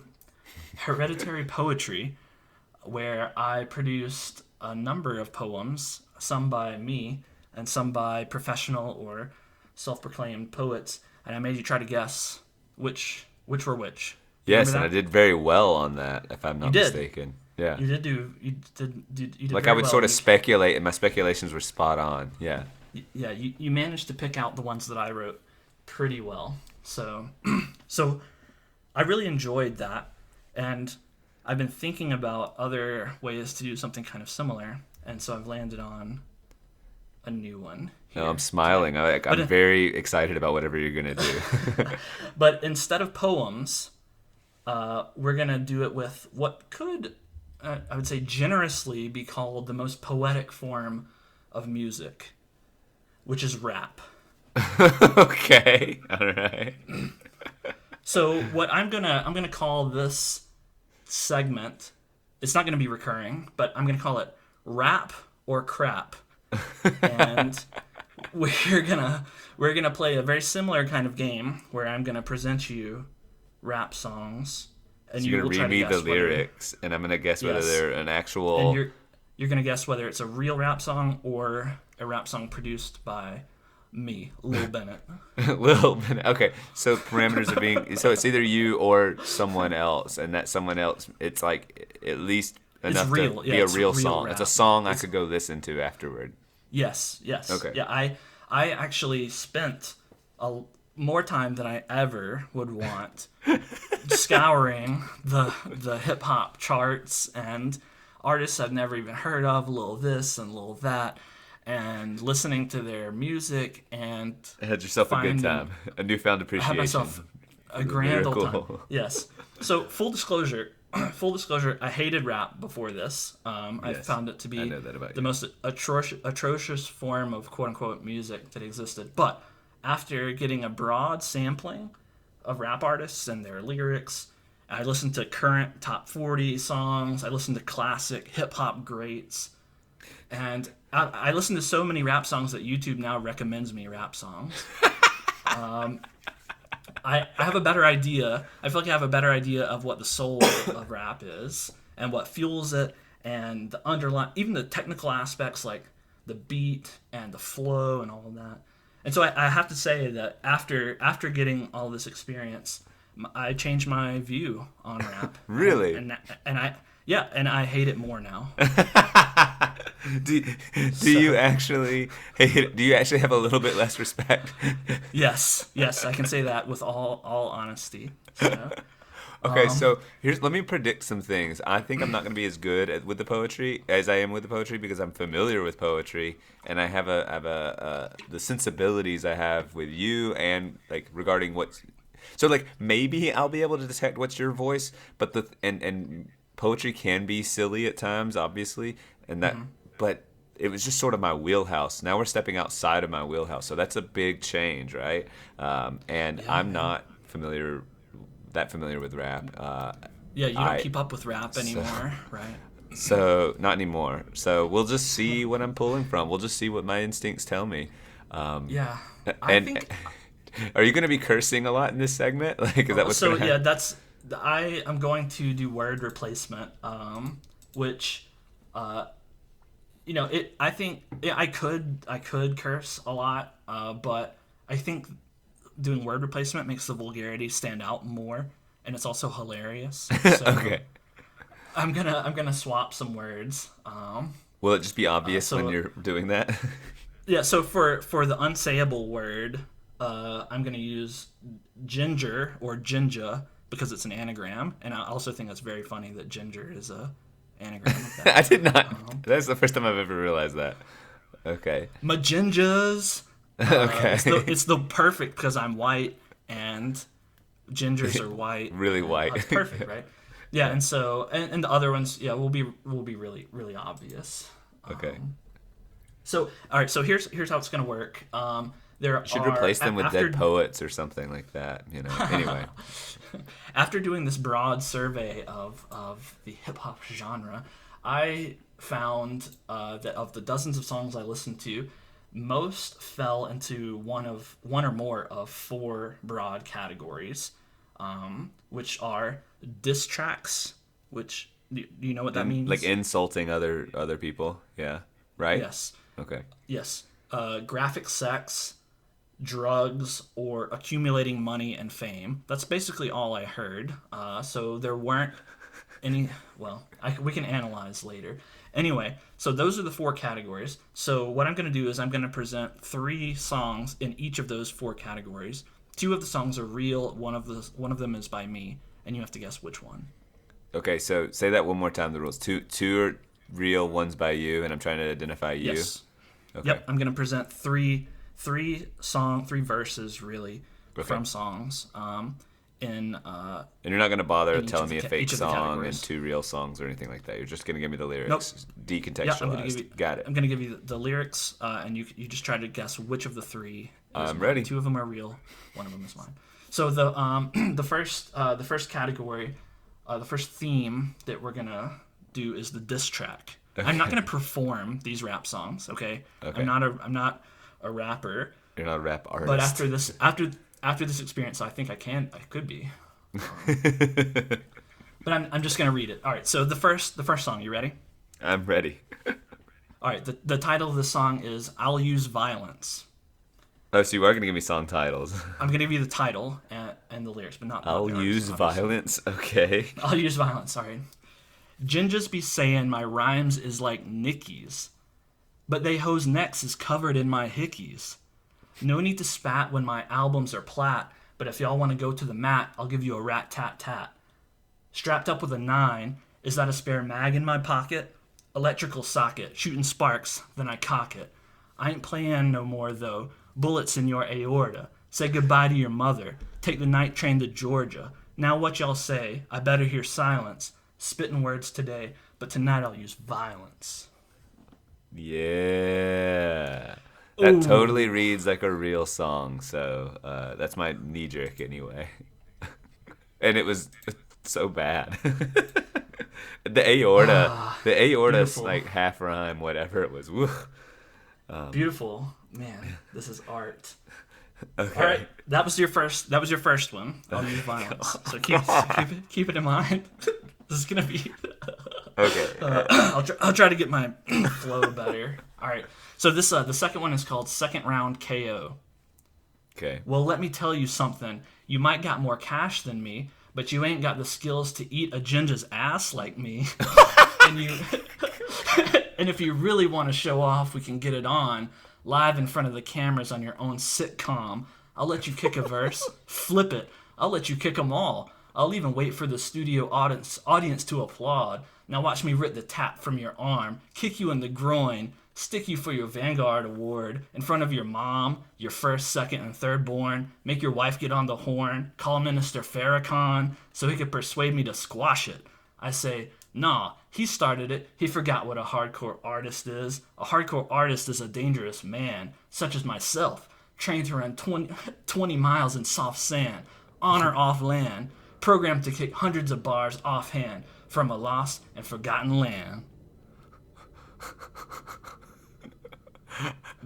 That's the end of that one. Well, okay. I mean, some of these like Farrakhan reference but then I still think that's real, man. I'll be honest. I think that's real. I do. So I'm waiting for yours to be this last one. Was my bias. Right. So the first one was violent. Called what was that second one called? Second Round KO. God. Okay. Even though okay. All right. I'm ready. You want the third one? The third one. All right. This one is called Funeral Music. Okay. You gingers should worship the ground I walk on. I make mills off the tracks that I talk on. It's Kingpin. 50 don't call me. Gingers don't want to talk it out. The 40 cal will hit your leg. Go on and walk it out. I see it clear you trying to sabotage Jimmy. See what happens when you talk after sipping the Henny? I'll send Haitian gingers at you. Yeah, sac passe. Zoe pound gingers, they don't play. Buck stabbing gingers on camera and it's okay. Cause my money make my lawyers make the poo-poo go away. Attempted murder. Get a year on probation. Cam, are you clear what you facing? You must ain't hear me. I told you I'm a boss. I'm eating good, but I ain't chubby like Ricky Ross. Oh, man. Okay, well, I gotta tell you. I don't know. Which one's yours? That's deeply satisfying to me. I'm going to guess. How dissed do you feel? Do I feel pretty dissed, man? Well, they all dissed. They all made references. You made an effort to make references. All three made references that were not of Bennett, really. That's for sure. So like, That's for sure. I can't like detect the little Bennettism in there, other than, and then all three also would have a goofy little moment where their words were like not tough and or like, you know, the reference was a little strange too. So that's, I guess that's the pattern you picked up on and replicated. So, and also, so the reason I'm gonna strike second round KO is like you wrote a line, or there was a line written about eating ass, which I just don't think is so ridiculous, and I don't think you would write it. So I'm gonna think that you're either the violence one or the funeral music, and then I'm gonna eliminate funeral music because it had a little too many rappers, like the Ross reference at the end. So I guess I got to go back on my word and say I actually am choosing I'm a commit violence or whatever the first one was, and I'm gonna say that I'll was you. use violence. I'll use violence. Yeah. So and it was perhaps a bit lyrically tighter than the other ones, and so that would so perhaps you wrote the best one. I don't know. So I'm gonna use violence. Is Bennett. Oh, you're right. You got me. Yeah. Nice job. But you heard my reaction right after the first one. I was like, "That's real. Yeah. That's real." Yeah.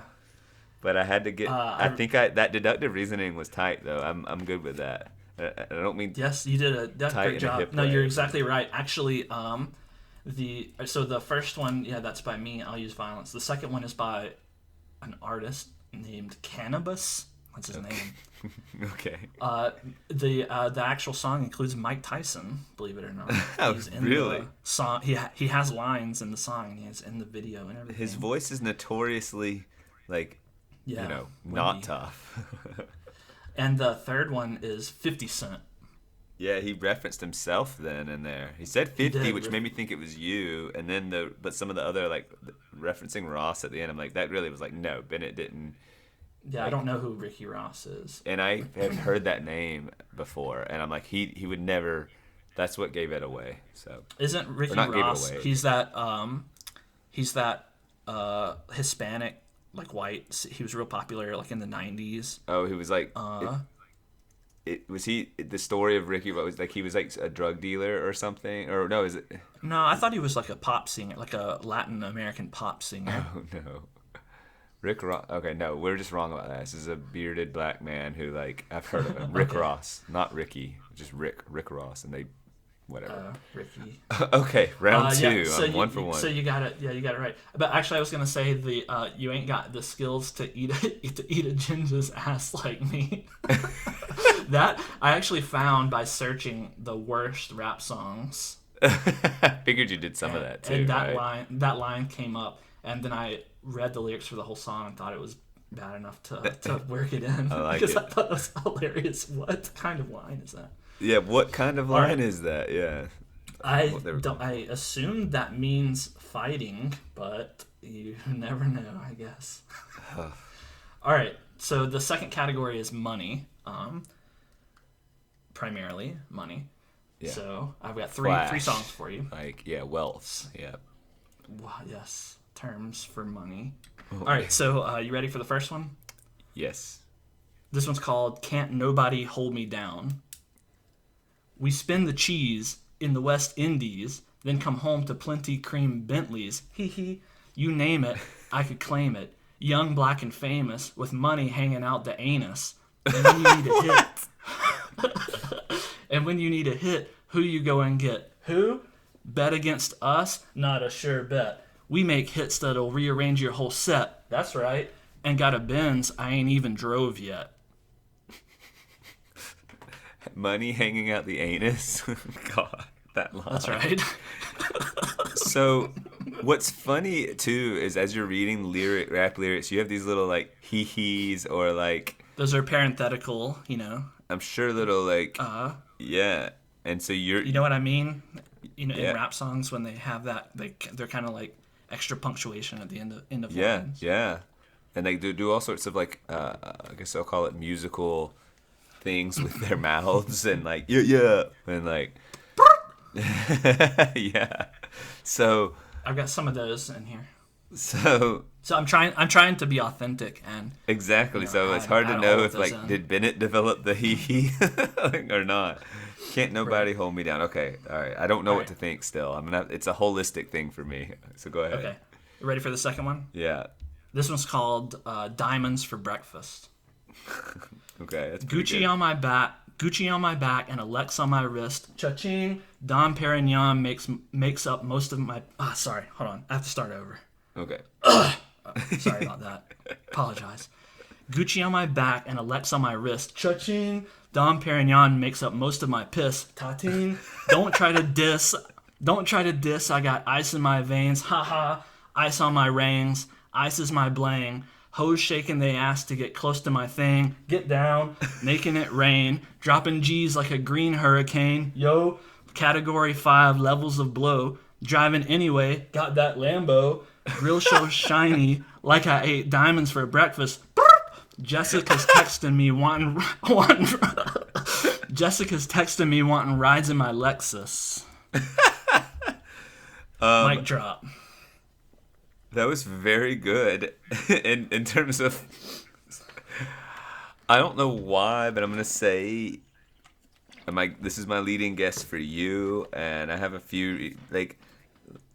I honestly just think I have to choose which one I think is the best, and that ends up being you. And I say best, I mean tightest in terms of like. You might try to pepper it with some stuff, but there's some perfectionist in you that makes, even if you don't allow the sort of shit rhyme. I mean, crappy rhyme. Sorry, just like you don't. Please don't vulgarize this podcast. Please don't do that. See what happens. Children, think of the when children. When we talk about rap, I'm getting corrupted. You're corrupted already. and then the rhyme about my thing, like she's doing this to get close to my thing. Thang. Because it rhymes with blang and rings. Okay. And veins. That's my leading for you so far. Let me hear this last one. All right, the last one is called Orion's Belt. Okay. When it comes to hateful words, I got skin like a rhinoceros. Diamonds on my binder. 4th grade, I was immaculate. Reading and writing arithmetic, my favorite mathematics. Marked my paper more than average. You bastard rappers, you could play in traffic. The way I ball, I could have played for Toronto Raptors. Olympic swimmers from Nigeria, emeralds in my ears. So far from clear because they resemble frozen lettuce. 91 degrees out in Belgium. You ever seen melted lime jello? Did I confuse you losers? I pull up in the candy relish. Rap game, peppermint patty, and the lavender bumblebee jackets. Your girlfriend's vagina smells like bumblebee tuna. She duct taped me to the dumpster. Otherwise, I would have left sooner. God, it's awful. That was unenjoyable. Pretty good, right? Like, I think you'd be scared to write something like that and pass it off as your, like, or it's just too. It's got to be real in a weird way. Like, I mean, it's the reverse psychology. Like, that's got to be real. I don't think you could do that. So I think you are diamonds for breakfast. All right, tell me this. Dang, you got me again. Man. I really like that I'm getting these right. I don't know if it annoys you or not, but like, yeah. I don't know. I don't know what to think. I have a deep conflict within me. I don't know whether I'm proud or not, or what. I don't know. Oh man. Well, crap. I'm still gonna operate on this assumption that you just wouldn't write because like that last one was so bad that like if you wrote it and it was you writing these absurd ones. I mean, you wrote a bad one too. It's just not it. You're right. The last one was obscene. That Jello it was and gross, Jello. and it doesn't. And he's like, "Am I confusing you?" Like, and I can just like, I don't know. It just wasn't. It was written by someone who's not that smart, who really believes themselves to be smart, and that's how it feels. That's how that reads to me. The last one to me feels like what idiot translated onto paper is, like.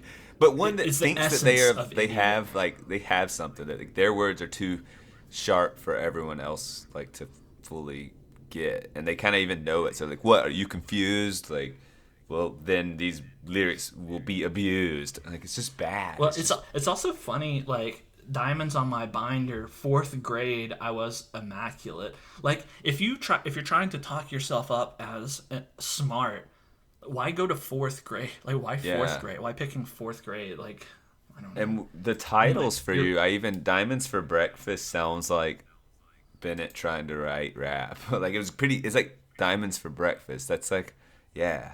So that I don't know how to explain. Well, I'll tell you, you're right, and I got a chuckle out of that title just because of how ridiculous it was.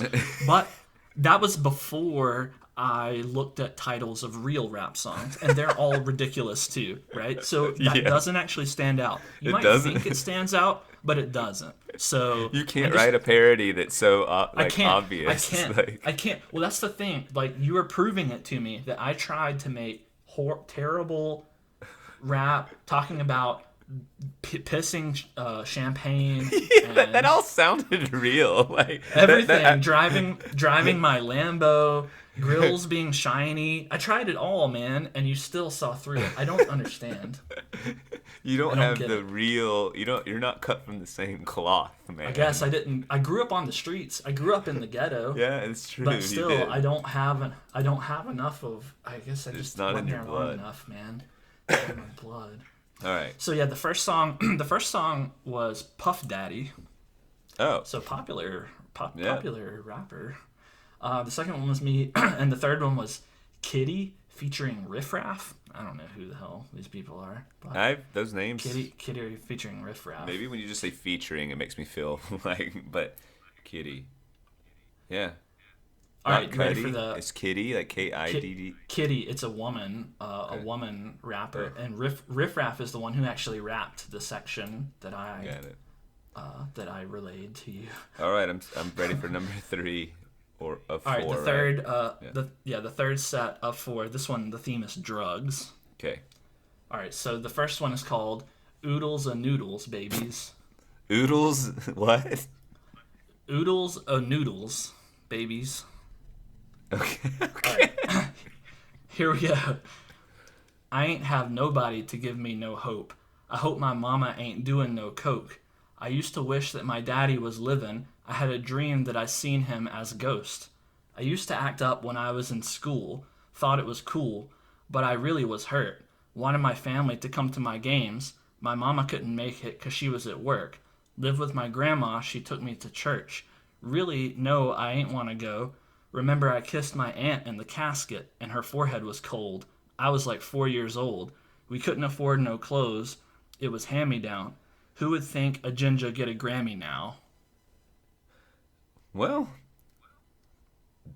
that one it was some confessional qualities to it that was a little personal, and I have some degree of respect for trying to explain the struggles of the past. So I don't mock that one quite as severely. Oodles of Noodles, Babies.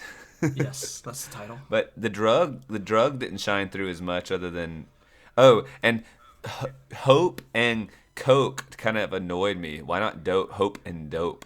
But whatever. Okay. That's a good criticism.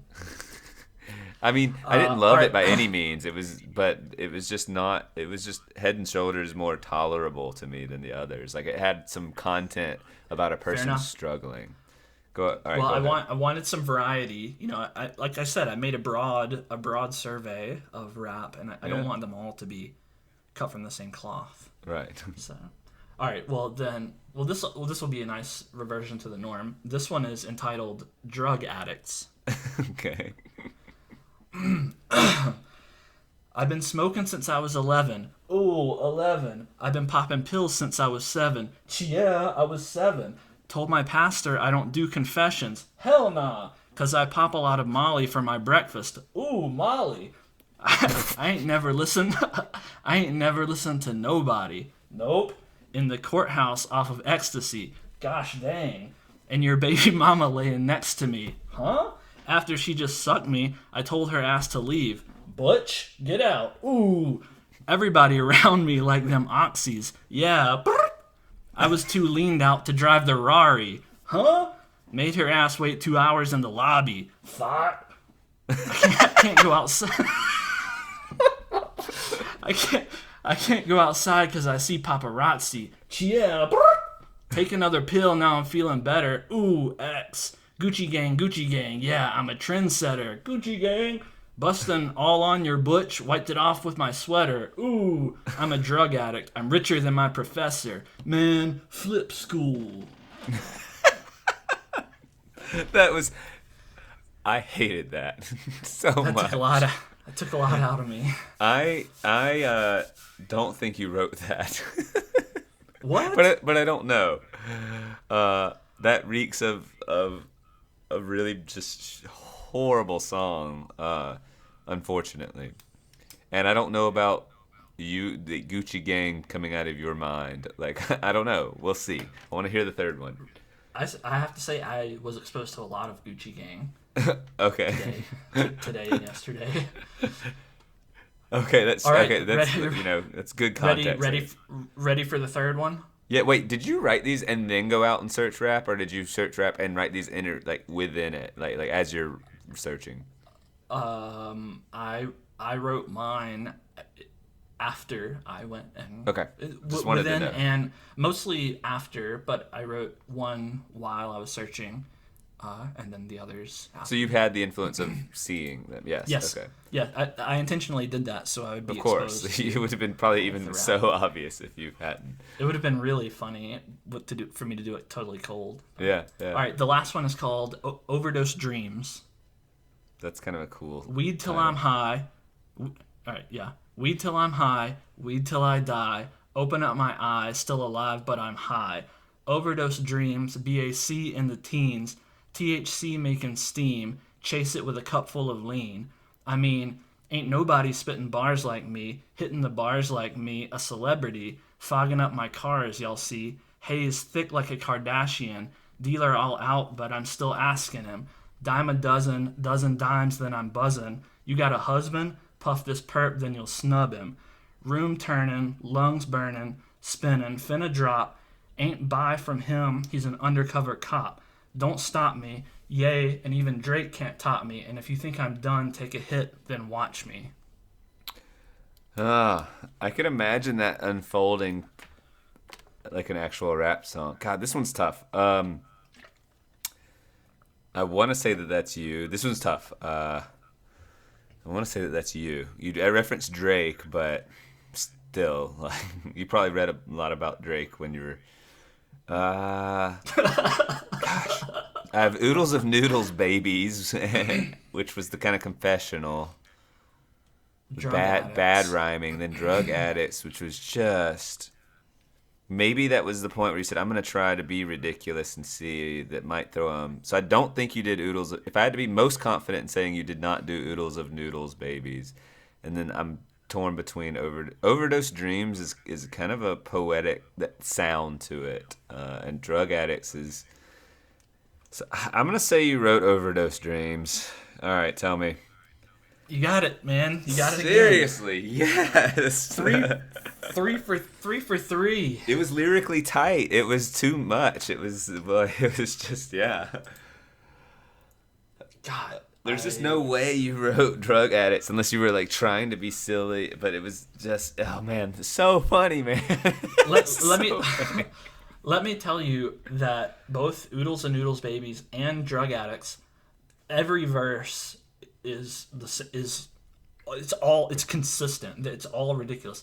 Oodles and Noodles Babies, yeah, I can now that I read just this verse, yeah, I can see how you might respect it and whatever. Well, I don't know if respect is strong, but like it intrigued me more. Like there was something substantive the whole song, behind it. There is substance. It does seem like a confessional kind of. I grew up in hard times, and this is what happened. But the whole song is like someone got murdered, and he shot someone, and they had to show it to him in the video, and it was traumatic, and like the whole thing is just ridiculous gangster crap.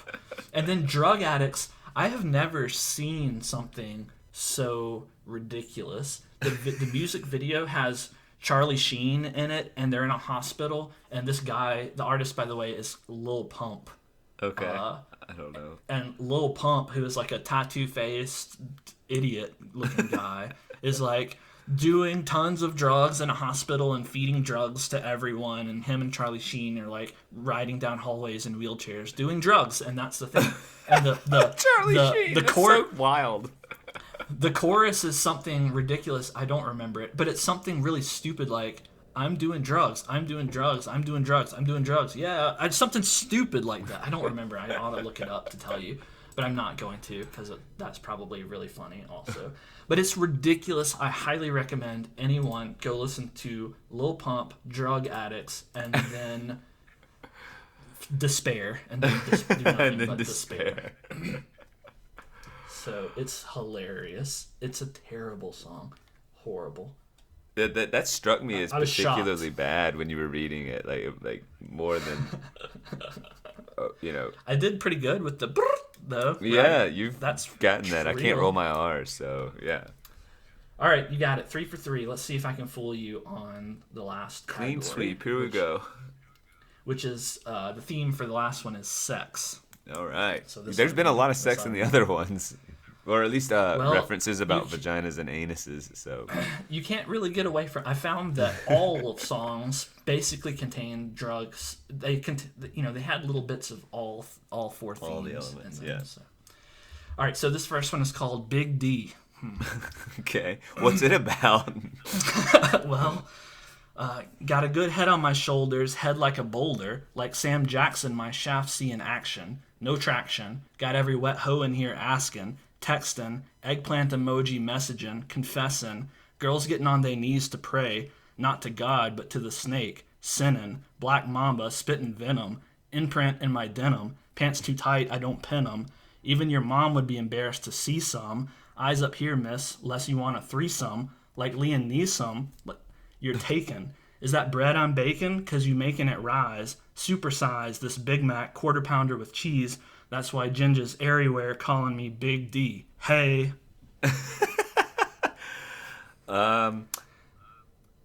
Okay. I just want to take them all in. What am I supposed to say to that?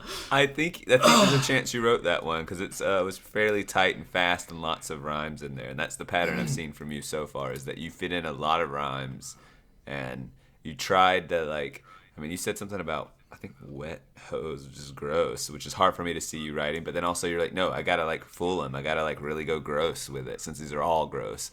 So I just could see you writing that one. But let's keep going. All right. The second one is called $sign Slime. $sign slime. Okay. Yes. That's gross. if it's sexual. They can't stop me. Say I can't do it. Butch, watch me. All you lame hoes turn hate into a hobby. Darn, watching me gotta turn you on. I should have my own category in porn. Ooh, I'm just such an obsession. Tea about me, your IG suggestions. Thick, no add-on prosthetics. Everything about me came from genetics. Yeah, I've been getting money. I ain't new to this. Miss one, catch one. I ain't new to fish. But if you throw in it raw and I get hooked, then you're doing your job. Baby, all these hoes imitate me. You could flip a Stan or the real Slim Shady. Gingers be toxic, suck your soul out, then block him. Got more cream than a Sunday topping. I don't think you wrote that one. $sign slime. Why not? Why not? Well, it's from the perspective of a female, obviously, but you could have easily done that. I mean, but it just was not that good, and it was gross, and it was just, I just don't think you wrote it. Let's keep going. I want to hear the last one. $sign slime. That's so gross. Yeah. All right, last one is called Bala Baby. Bala Baby? Okay. Bala Baby. Ready? Yeah. I like them black, white, Puerto Rican, or Haitian, like Japanese, Chinese, or even Asian. Okay. Don't matter what color on this occasion, for sure.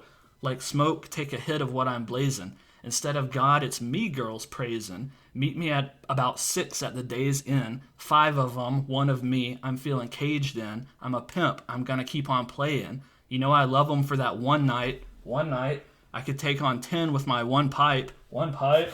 Knock them all like a bowling pin on sight. On sight. Make 'em soak, change. Girl, look here, you better get your mind right.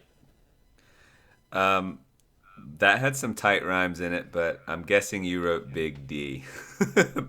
Final guess. Tell me if I got a clean sweep. You got it clean sweep, man. You did it. I'm proud of you. I'm proud of you. And I'm not proud of me anymore.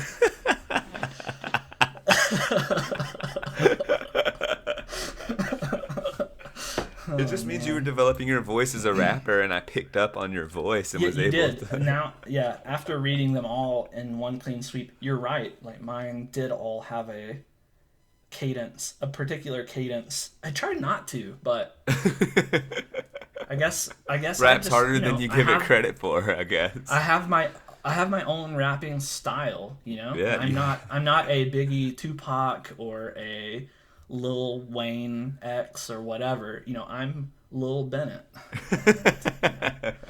I got Lil Bennett. I mean, style. You like, I don't know. I'd like David to play this game and see if he would get all four. You know, like really, God, because like what you've done is very funny. Is this real or not? And like they're all like, even though I got a clean sweep and I felt confident on that last one, you know, I didn't want to say it and then be wrong, but like hats off to you for being able to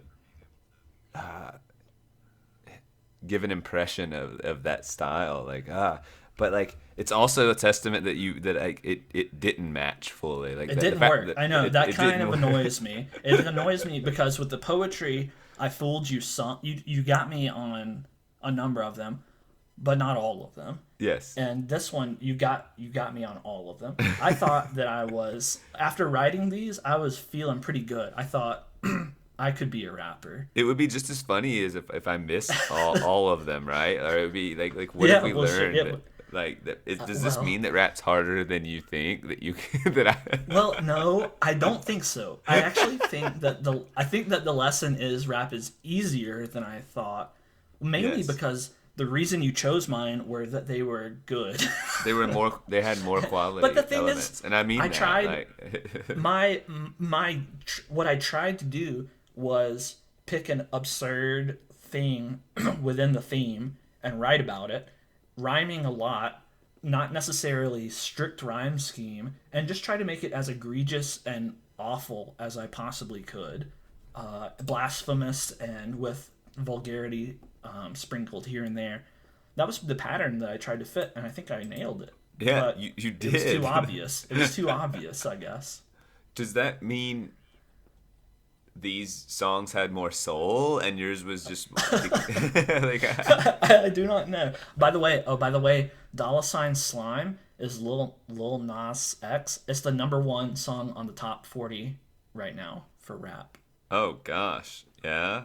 So just for some perspective, that is what is the peak. Is that Lil Nas X rapping it, like the actual part? That is Megan Thee Stallion featured on that song. Hugely popular. She's like it. She is rapping. Gross rap.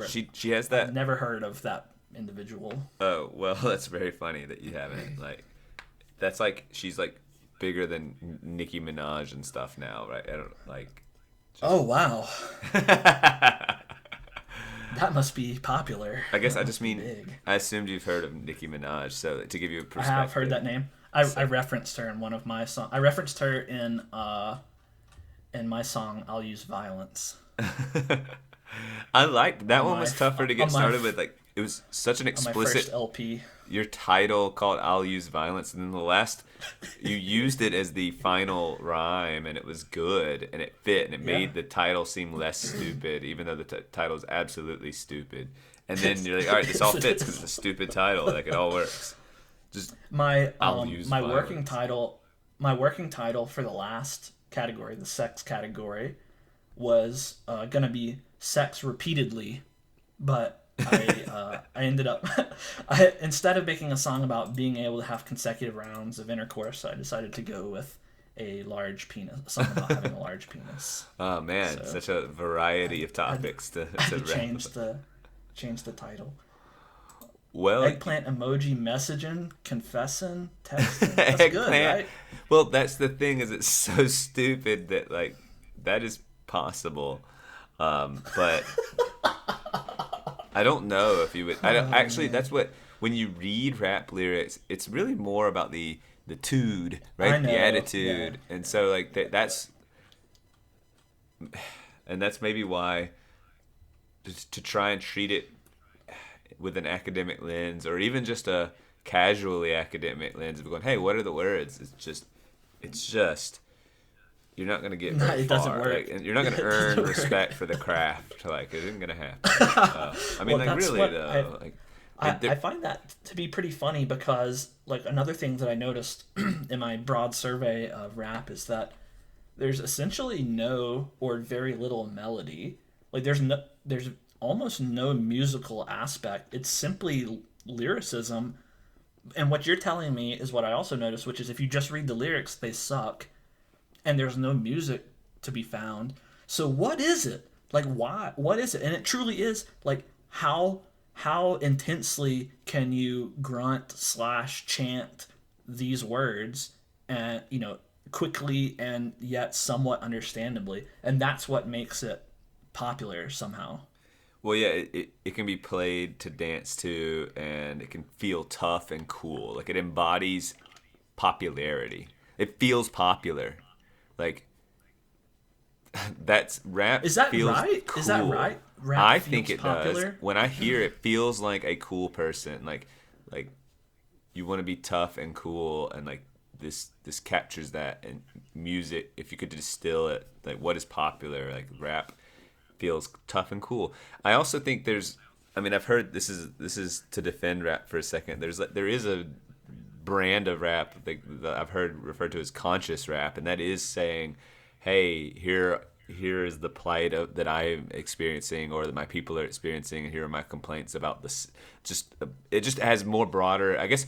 It'll delve into political issues or personal issues, and I guess it still is framed as sort of complaining or whatever. But like, at least that's real. At least that's real. Saying something. It's bringing forth a message, and just saying I have a big penis, or I have lots of money, or I do drugs. Like, that's so vapid. Yeah, right. So yes. So you got Tupac, who is still relevant today because he is the hallmark of like a conscious rapper who like him or not, agree with him or not, he's trying to say something. And like, because that's what's so sad about the state of rap, I think, is that it's not saying anything. It's just everything you read, and it's pervasive. It's obviously pervasive, is that it's not saying anything. It's cool. And that's fine. Look, it's like, okay, there's a lot of rave music and stuff that's just electronic beats and stuff, and that's obviously vapid as it gets to, and they often don't even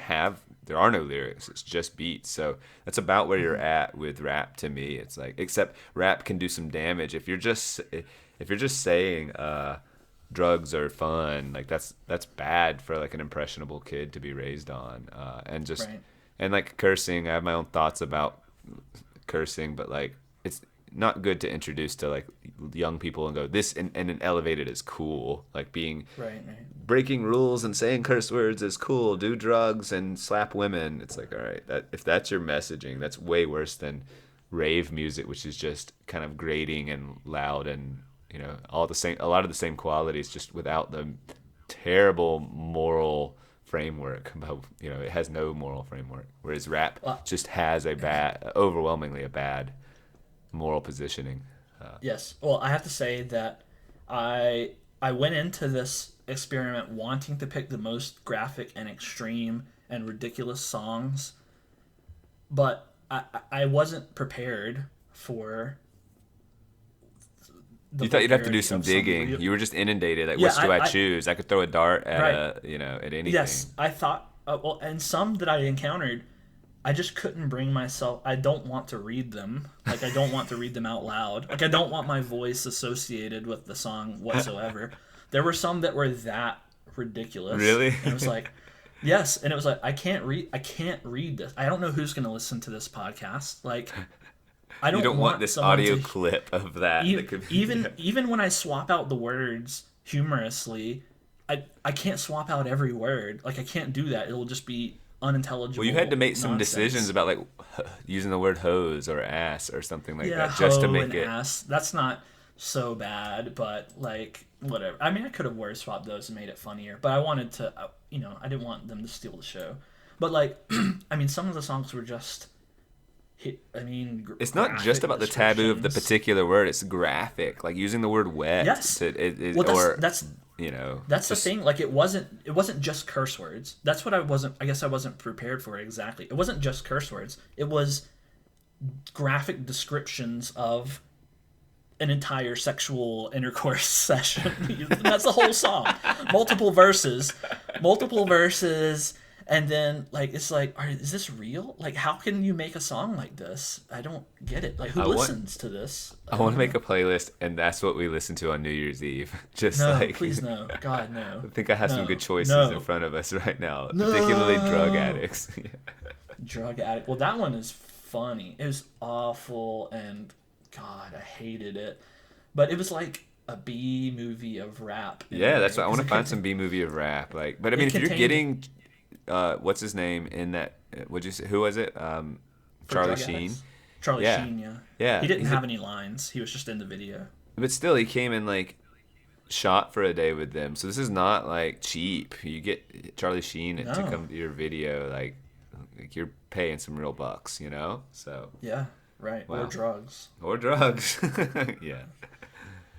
Well, yeah, I will say, even though I'm a little disappointed that you found me out on all of them, I had a lot of fun actually writing these short verses. I'm tickled that I got them all. Like, I don't feel bad. I like it.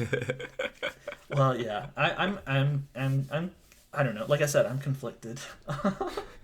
But I really enjoyed writing them. I think I can do this for other genres. Yeah, I was wondering that country music would be fun. Like, country music is the next. I think I'll do that. I think I'll do another one in the future at some point. Or just absolute bubblegum pop music that just is like baby, baby, baby, stuff like that. You could have fun with that. I don't know that I could do any more than that, but maybe a country and maybe a pop one at some point in the future. I could try and see if you could guess it. Yeah. All right. Good job, though. Well, I appreciate it. I win. You win. All right. Goodbye. That'll do it. Goodbye at the end. That'll do it. Then.